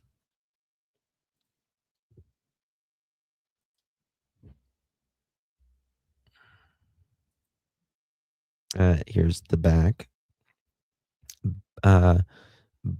Back view of black 25-liter Ozark backpack, hiker backpack rather. Side view of 25-liter Ozark Trail hiker backpack. And this is FBI, by the way. Oh, little Nancy. Speaking of, I want to show you there's some photos we need to go over of the inside of her house. Actually, JLR, I think he got a photo today. Oh, did y'all see this? This was Nancy and Savannah and I guess family, friends, I don't know. But they are at, I believe this is Nancy's house. They're playing their game, whatever the game is called, Sudoku, whatever, something. Mohong, that's it. I was way off. Sudoku, Mahong. Yeah, that's it. Oh my lord. Okay. Mahjong, Mahong, Cheech and Chong, whatever. Okay, this door right here. This looks like the garage door, right? Look at this. Am I right or am I right? See, there's a car here. You see that? Donkey Kong, yes. But do you see the garage door? And then,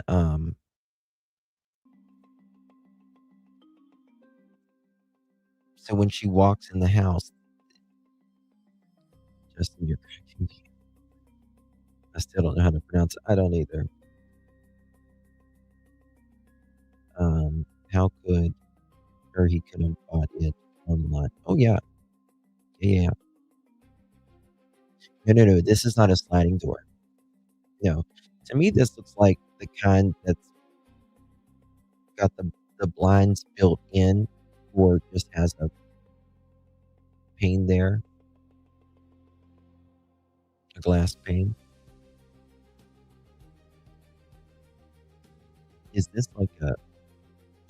I don't know if it's a kitchen or a dining room. I don't know if it's a washer, dryer, or a freezer, or a table. Something over there. But if she walks in, looks like a frame glass door.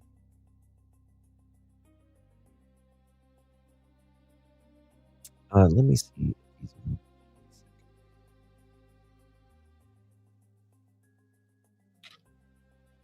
a second.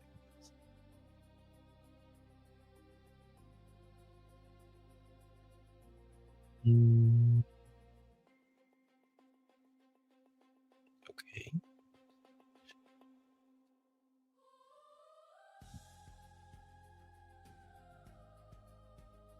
What?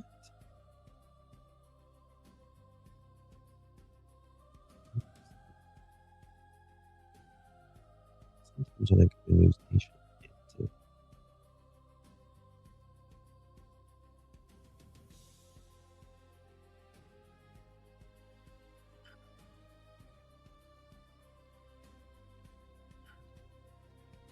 let's see what it is.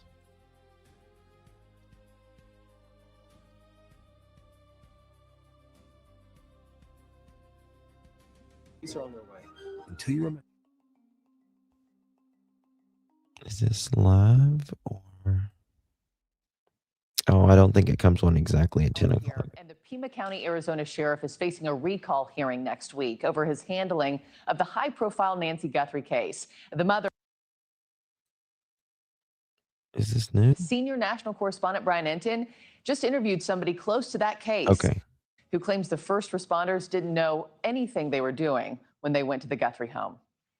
The first investigators who responded to Nancy Guthrie's home were inexperienced, and the supervisor had never investigated a homicide before, we are told. This brand new information is coming from a source close to the investigation who sat down with me for an exclusive interview on News Nation, giving new insight into the sheriff's department that's been forced into the national spotlight because of this case. We've protected this person's identity for fear of retaliation for speaking out. From what you know, were the initial people who responded inexperienced? The people that were there on the scene were not 10-year homicide detectives. They didn't have a lot of experience in Sounds like me when I wake up in the morning. To include the supervisor, who, from my understanding, never investigated a homicide before being installed as the supervisor for the homicide unit. So wait, so the supervisor who first responded to Nancy Guthrie's house had never investigated a homicide? Correct. How is that possible? Plus, you have decisions made by people that will install friends and people that can do stuff for them, opposed to people that are there on their merit and can do the job correctly. A lot of turmoil here in Pima County. We've reported on that over the last couple of months, including a unanimous no confidence vote against the sheriff here, Sheriff Chris Nanos. He's fought back against criticisms involving his leadership, his department in this case, saying he trusts his team. We reached out to the sheriff for comment on these specific allegations. He's not responded at this time. The insider also tells me the lack of experience in the initial response led to mistakes in those early days of the investigation. I'm going to have more on that. And they have a message for Savannah Guthrie. Watch my interview tonight on Katie Pavlich tonight. It's on News Nation 10 o'clock. What did he say? On what? News Nation 10 on Katie Pavlich tonight. It's on Katie Pavlich tonight. It's on. What's a Katie Tablich? What the hell's a Katie Tablich? What is Brian saying? Haji, one of the first responders on Nancy's, right? Her home. Here, listen. I'm going to have more on that. And they have a message for Savannah Guthrie. Watch my interview tonight on Katie Pavlich tonight. It's on Katie Pavlich tonight. It's on Katie Pavlich tonight. It's on Katie Pavlich tonight. It's on Katie Pavlich tonight. It's on.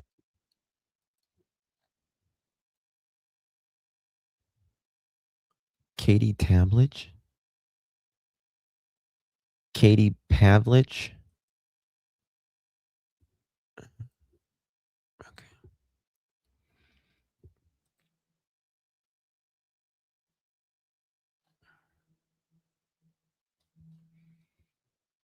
They're still not playing it.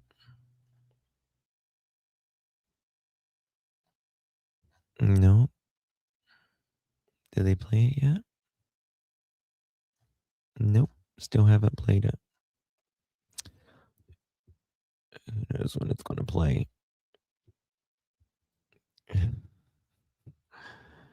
It sounded like it was like Katie Pavlich. Katie Sandwich.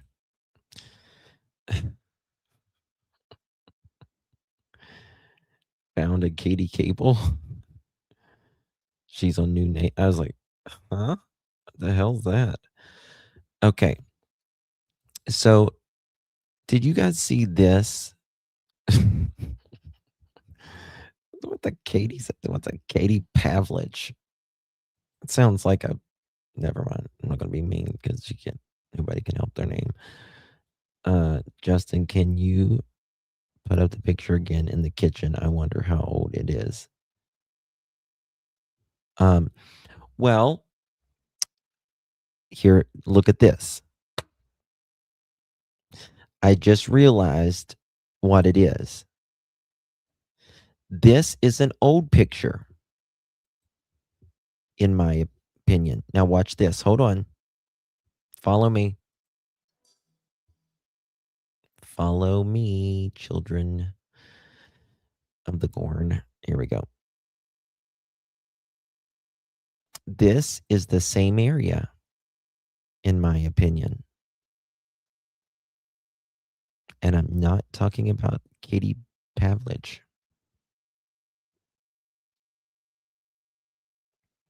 Remember how I said I think that's a washer or something like that? If you look here at the door, right, and then there's a table, and then behind Nancy, there's a counter. This is the same. Look at the light switches. Boom. Look at the door. Boom. Look at the counter. Boom. Look at the table. Boom. It's just upgraded. It's the same. Bingo. Yes. We're getting it. We are getting it, girls and guys. See? Obviously, this is probably from like the 70s, 80s, 90s, maybe early 2000s. It was the style then. And then This is upgraded. This is, so she walks out. You can see right here in this picture, that goes to the garage. So Nancy this is the first place she's going to walk in when she opens the garage door, she goes through the garage, and this is the door that she's going to open. Got it? Yeah. Check out Armor shoes. No, Lydia. Why would I? Where did you get that from? No, I'm not. No. Miss Mama, thank you so much, my dear, for renewing your membership. Appreciate you. I just did that himself. The first time I saw that pic of her playing, well, she's big into this game for sure. Mojang, Cheech and Chong, whatever it is.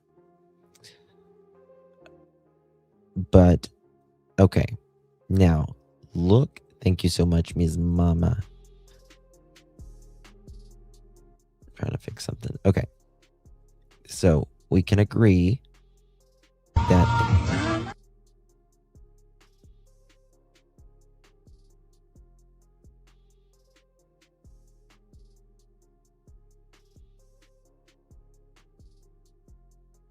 doors that you have walking through that door, the house first, and you're sure we should have the interior walls, but so we're left to try to figure that out.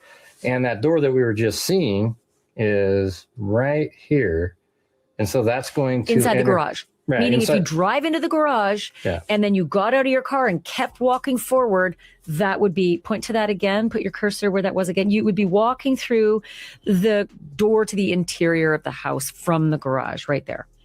Right. And so when Nancy was dropped off that night and the garage door opened, she likely went through that door to go into the house.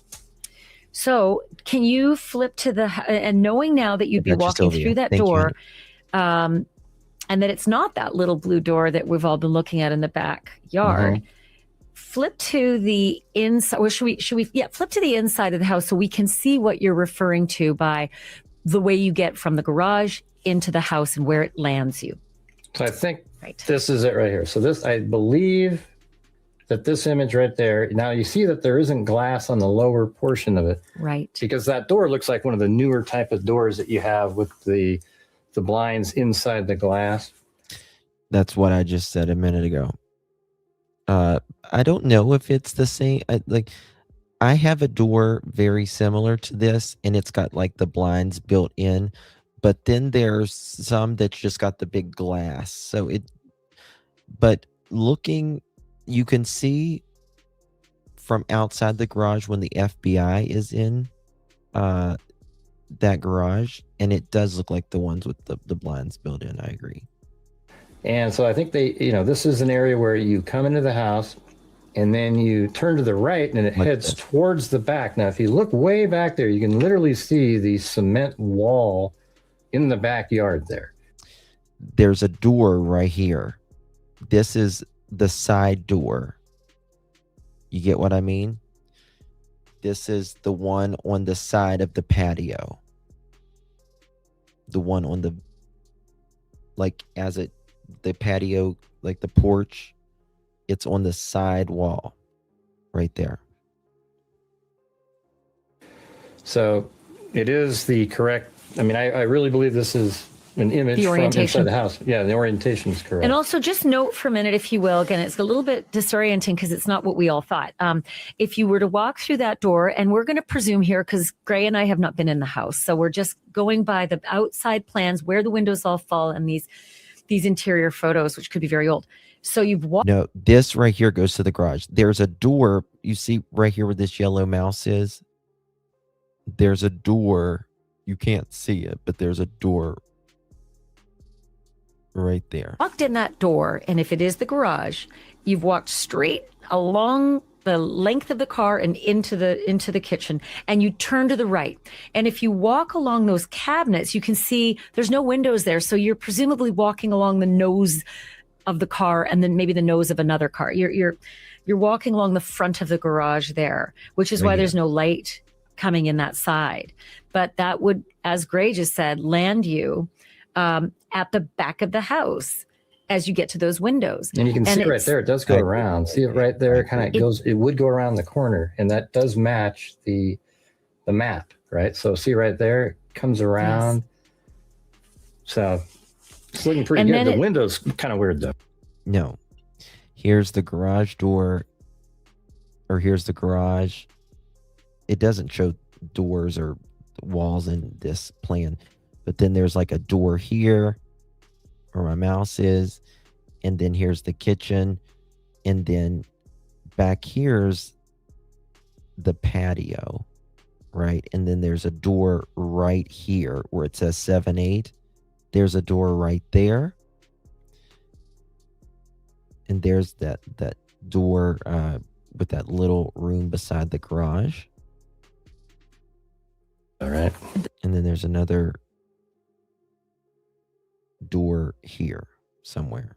I can't remember. The windows are tricky, and I will say that I think some of the windows may be a little bit overgrown, especially where the sink is. So if you go to the left, you can see over to the far left, that's where you would stand at the sink. You can see through the window, but it feels like it might be one of the windows that's very, very overgrown with some of the foliage on the outside of Nancy's house. Yeah, so if we go take a look at that. Look at all that greenery. A large window there, and there might be a window behind there. Mm-hmm. I've looked for it. I can't see one, but it's also too thick to know for certain. It's hard to tell. Okay, so just as you're looking at that picture, you can now see to the right of everything that Gray just showed you, that foliage, that window. Okay, right here, door. This is the door. It's inside right there. Let me see if I can pull that up. Oops, wrong one. No. Anyway, it's in the patio right here, and it's right there. And then I think there's another door down here. I can't. There's a cover. There's an awning over this patio, and the patio is significant because we've now learned where the second significant door is to Nancy's house, and we do not know which door was used by the perpetrator to gain access. We just know what I reported from my source, and that is that her back doors, plural, were often left unlocked, according to Nancy's children telling the police. So, all right, Gray, let's walk under that awning best we can and sort of place through different photographs and some of the drone shots that we've been able to freeze from Fox and from News Nation, what the placement is of the wall. Yes, it's on the, so door, and then it's on the other side of the wall, the furthest side of the wall here. It's also a dog. And windows and the door under that awning. I think this is the blue door underneath the awning right here. And that'll be the second door now. Yeah, and that's the second one. And the first one is the one that leads into the storage unit over there. But there, it's blue, and it's just right there. And I think that's a way to get into the house. And you're getting near Nancy's room at this point too, when you enter that door. I don't significant think so, about this door, though, and Fox was very good at pointing this out. There's no evidence of that. And that is that you can see that it's got a door handle, it's got a lock, it's a standard door. It is not special or, unique in any way. It is a standard door that has a door lock. You don't see it necessarily exactly there. You can see it on that picture there.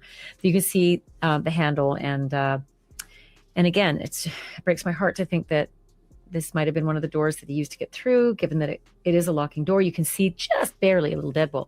So this is a key picture here. This is the couch outside on the patio under the awning. And if you're sitting on this couch, you're facing the pool, the grass, and you can see the reflection of the grass in this outdoor window. Backyard. But it is clearly a window, not a door. And it sort of spans the length of this outdoor sofa. And we know exactly where that is. Well, where all the, the furniture is and the walls. There's nothing to say that they just said that, Grandma Ladybug, how do her children know that if she lived alone, they were not there that specific night to know that she left the doors open? They're not saying that Nancy left the doors. I mean, I've heard people speculate and say, well, Nancy might have left the doors open for the night air or something like that. There's no way. No, there's no way. It was 10 o'clock already when she got home. No way. There's those little pigs that run around everywhere, there's wildlife, and she had to be up early the next morning. Whoever propped those doors open and stuff like that, that's hard. However, this is what it looked like at one point in there. Here is that window that we were just looking at. Notice right. On the outside of that window, you'd be sitting on a sofa looking out into that greenery. Just like that. Right there. This reminds me of anywhere from 1997 to 2005, 2000. It's given. Right. On the outside of that window, you'd be sitting on a sofa looking out into that greenery. Just like that. Right there. Yeah. All right. And then we go back to here. Now, here's something that's interesting, just to add more proof to it. So here's the door over there. Now, again, these pictures might be 15, 20 years ago. Don't know. But look back here, this brick wall. See how the brick wall goes like that? Right. And then there's a corner right there, and then it turns. Okay. So if you go to right here,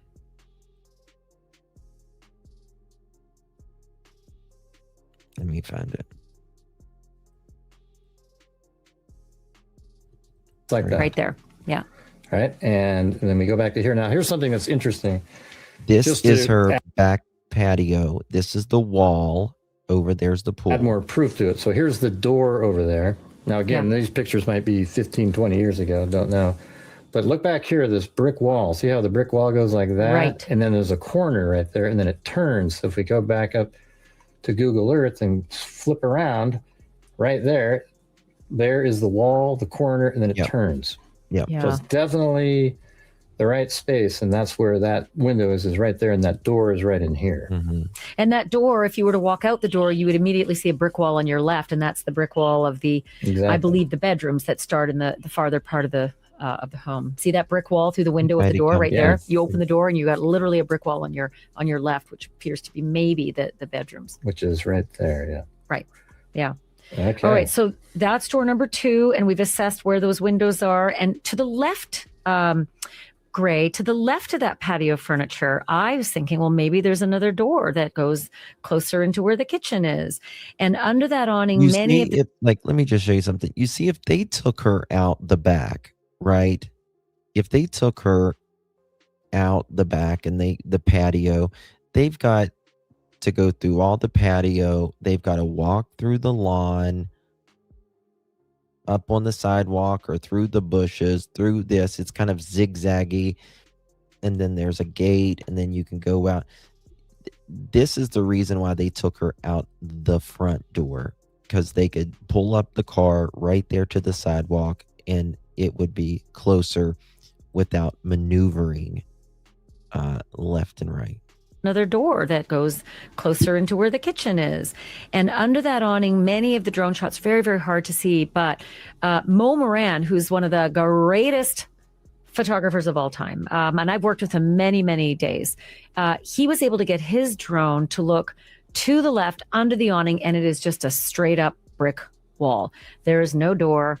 There is nothing. There's not even a window to the left of all that furniture. There's just some lovely plants. It's like a little plant corner, but clearly not another window, not another door. So you can sort of X off that area to the left of the awning, under the awning, the left part under the awning. There is no additional door at that patio. There is only one door in that patio. Then we go to the right, Gray, and you can see the air conditioning, or at least the vent unit there. And I think there's that's a Okay. And then back here's another, this is the patio, and there's sliding doors here. window there as well, I think right? there's a To the window left of right that? here Yeah. and right there. There's 2 windows there. Which could be 1 or 2 small bedrooms. Yeah, I mean, it could be. It's weird. It's the way this is laid out is pretty interesting. I mean, it's it's hard to put when you look at there's only 3 pictures that I have of the interior, and so we don't know exactly, but we do know that Nancy's room is, I believe we know that her room is right here, and this is going to be a slider that goes out to the deck, and then I think.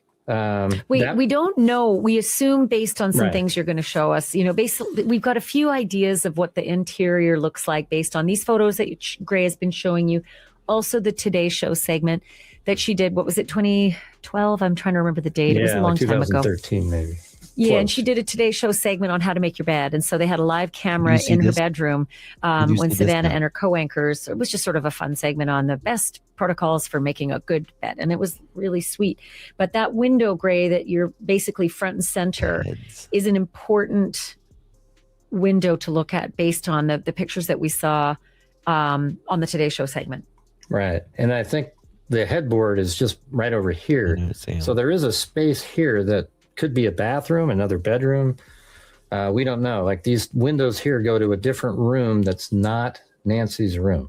And there's a wall right there behind the headboard. All right. And so there's a slider, we're assuming goes from her room. It seems to make sense that you have a slider to go out to a private patio. And that the master bedroom would have the slider and not the kids' bedrooms. I mean, that's Right, not usually what you want exactly. in your children's bedrooms So is a sliding this door. is, this is Nancy's bedroom that we seen when she was changing her sheets and stuff like that. Now, could someone jump over this and try to get in here? Yeah. I don't think this is how they got in. Get out. Exactly. Most people don't realize how exposed their digital lives really are until something. 1 second. No. Okay. Actually, they're going to show it. Watch this. And you can see when she's, watch this. That little window.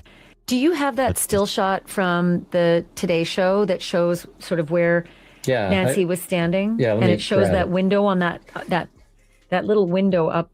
So here's the It is a dark segment where spot. the cameraman and is shooting the headboard.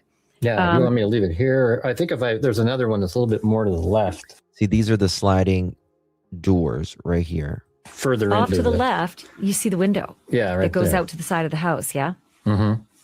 And then you can kind of see it even in this image. You're cut off on your screen, but Yeah. right up to the Is that the left, there's a sliding door? window there and a curtain. And I think if I move, let me just try to move it forward further down. Yeah, right there. This one is really got the whole window that you can see.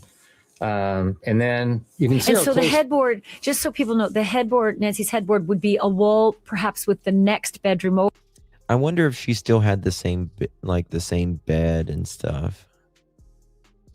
Nancy was very particular about housekeeping, number one, and number two, specifically about her bed and stuff. Over that would go towards the back of the house. Yeah. Yeah, exactly. Because I think that wall right there, if you look back out to here, that wall would have to be somewhere in the middle of this window and this one. So there is another room, perhaps a master bathroom or a bedroom. Or maybe 2 bedrooms. They had 3 kids Sure. growing up. And Savannah said she spent the latter part of her life there, but a long part of her life. And she's got, 2 siblings. So there's got to be enough bedrooms in the house.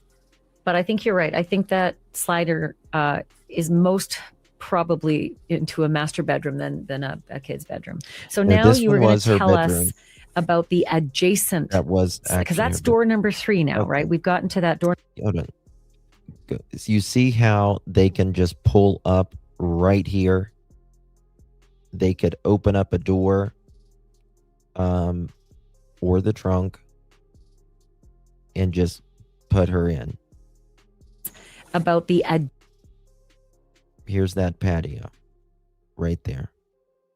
Adjacent, because that's Nancy also loved gardening, plants. And door stuff. number 3 now, right? We've gotten to that door number 3 in that little nook. I call it the alcove nook on the corner of the house, and it's the front of the house. That little nook is the front of the house. So you see the slider going into the room that we just guessed was Nancy's. Darling. There's another slider going in the other angle, Right there. and that's and that right there is the living room, because we now know because of your pictures inside. Yeah. So here we go. It's actually pretty interesting to look at this. So we see this fireplace right here, and then I'm just gonna turn it like this, so you know that the slider's right there, and there's a window right there. So let's just turn it like this. There's a window on either side of the fireplace, which is now the front of the house. That fireplace is on the front of the house. And so here's the fireplace. There's the window on the left, and there is the slider that goes out to the private patio where Nancy could go from her room to the right over there. She could go out the living room slider, take a right, and go in a slider into the presumed master bedroom. Exactly. And that fireplace, if we could get the picture wider, which you can't, would have another window right over there on the left-hand side of it. That's right. And then the door to go outside is a little bit even more back behind us a little bit. Almost where you're standing. If you're the photographer, you're probably standing close to the front door at this point, right? Mm-hmm.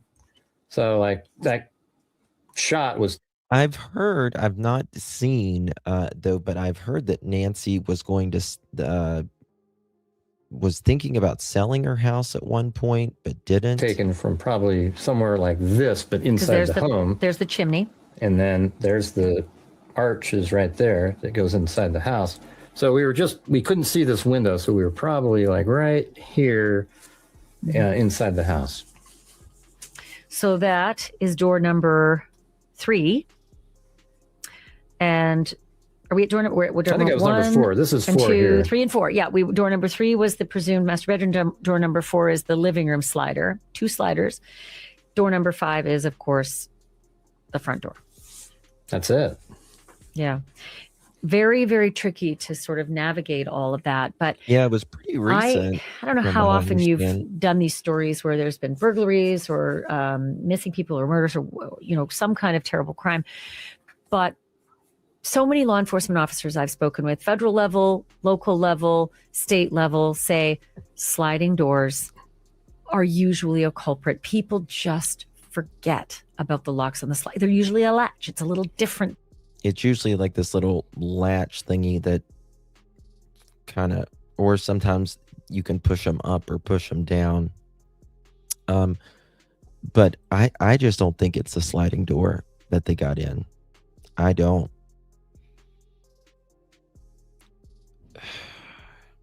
Than your normal pop a button or turn a lever. The sliding doors are a real problem. Yeah, I think, Koberger went through a sliding glass door as well. Yeah, he did. And maybe that wasn't locked either. You're like, hey, we let the dogs out, people come in and out, and you just don't lock the door. Well, that is the story of the kitchen door in the back at 1122 King Road.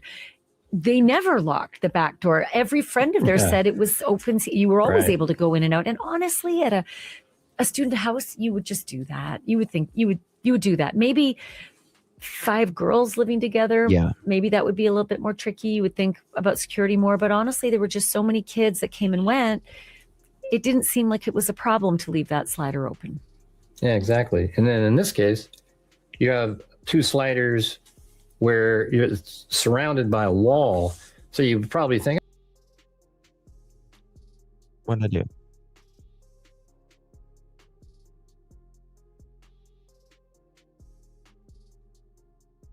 One second. Sorry, guys. self in a home, and what. And we don't know where this predator gained access. We only know that they're. It'll add it to the poll. Put a 1 in chat if you think the perpetrator came through the front door. 1, 2, some of the back doors. 3, garage. 4, sliders. 1, 2, 3, or 4. It will automatically add it to that poll right there.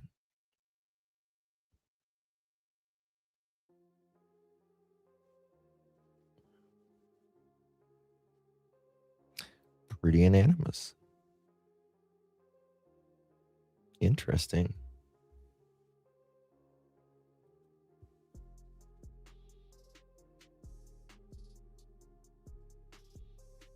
I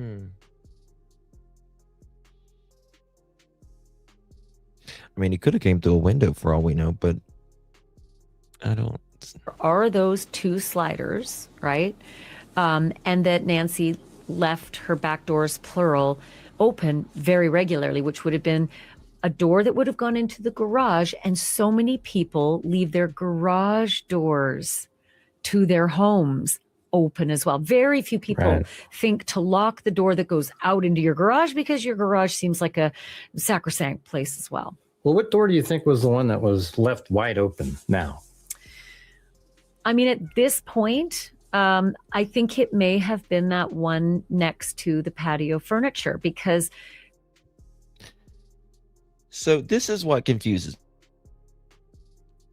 Okay, so this door right here, right? From what I understand, and this makes no sense to me, this room allegedly doesn't go to anywhere.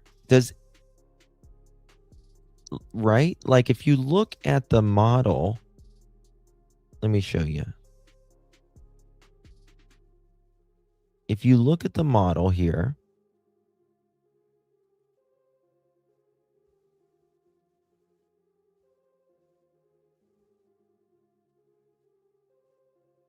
hold on.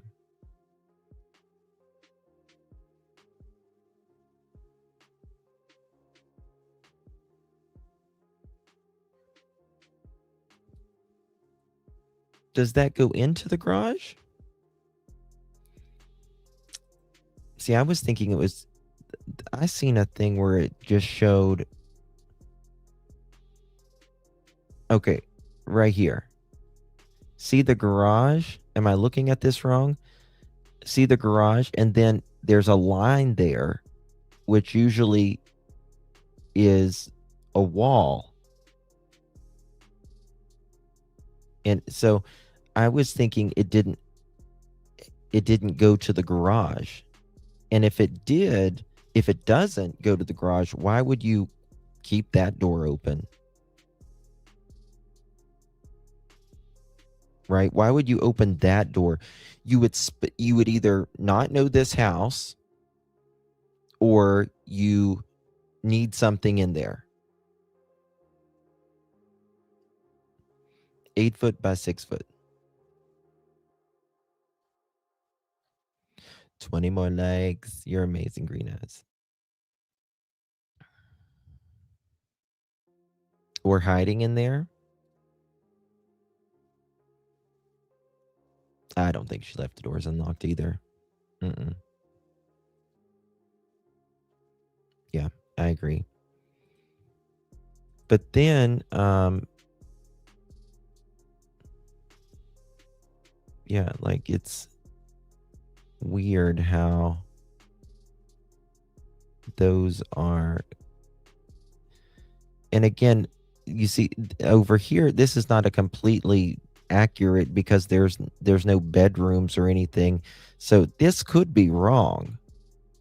It could be wrong. But if this is a room to itself, that's very weird that, hold on. That they would just keep that door open, right? If it doesn't go anywhere. You either need something out of that, or you're just staying in there. See right here? Storage. Carport.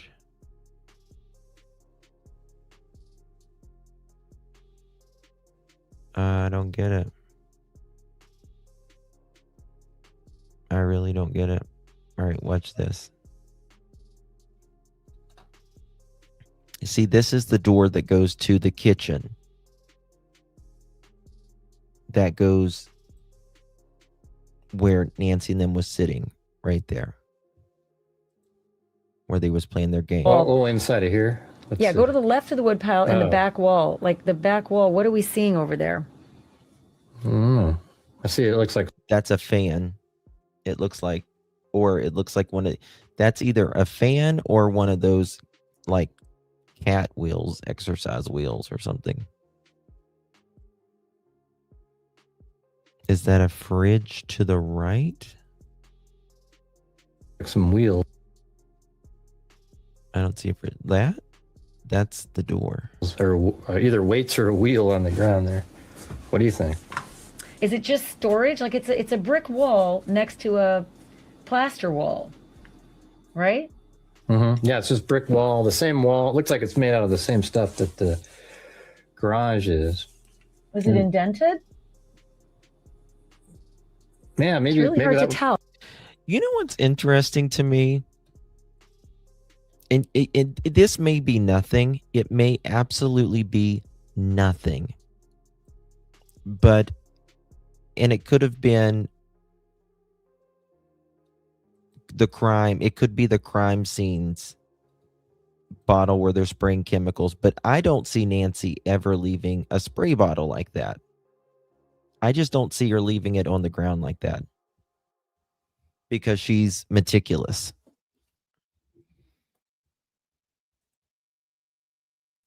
You see what I mean? Everything is very ordered with her.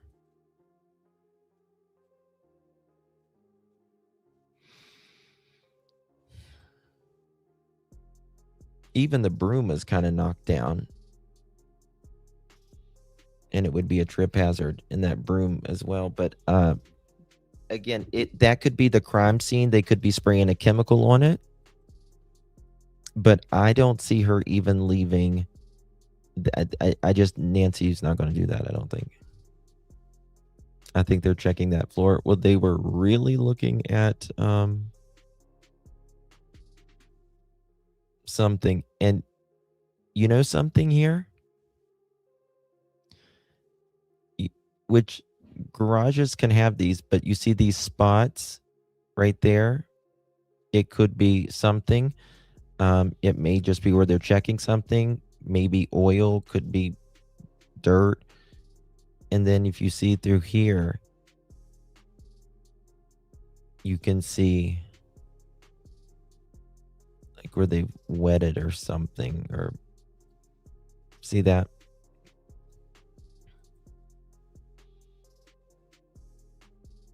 Can trace it out. And then these spots as well. Again, it might not be anything. Blood came from Nancy. Yeah, I don't believe it was staged. The blood was staged. No. Very orderly, yeah. So is the white on the window the same as the white in the kitchen that we saw next to the dining room? Yes. Right there. See? They are the same.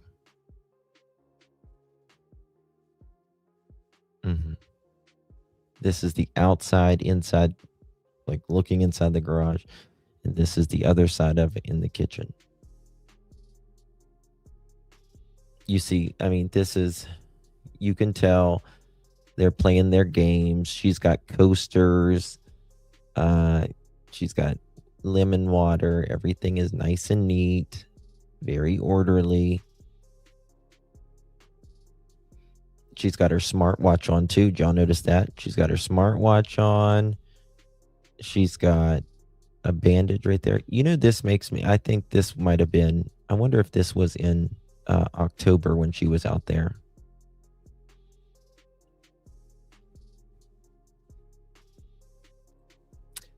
Yeah. I don't know. I'm going to play Inton tomorrow, Sylvia, because I always want to give them some time to let him get his views and stuff on it before, and I want to look at it before I commentate on it, before I play Brian's stuff. So yeah, Burger's often staged trying to conflict reflect from the deflection, rather. That is true. Yes. They can on a lot of things. I don't think with the blood, though. Yeah. It does have the built-in blinds on the door. Yes. And it usually has like a little thing where you can slide up and down, by the way.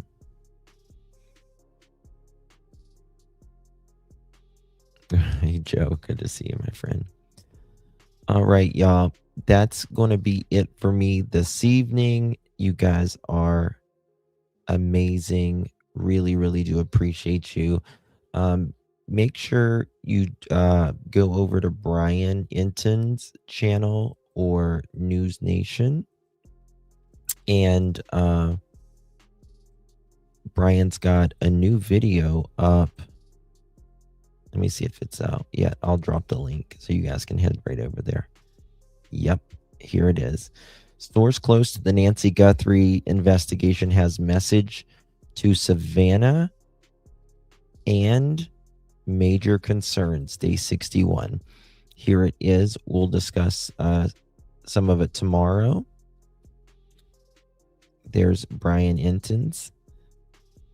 Maybe if it's going to go. Give me 1 second. What's wrong with it? Let's see if it'll work. Okay, there it went. I think it did. Love you guys. Appreciate you guys. Are all amazing. Special thanks to mods, members, chat, everyone. You guys are awesome. I pray that Nancy is found very soon. There's a break or something. This is going to be really close, though. Whatever it is, whoever it is, it's going to be close. This is not going to be some random stranger. Not at all. It's going to be someone close. How close? I don't know.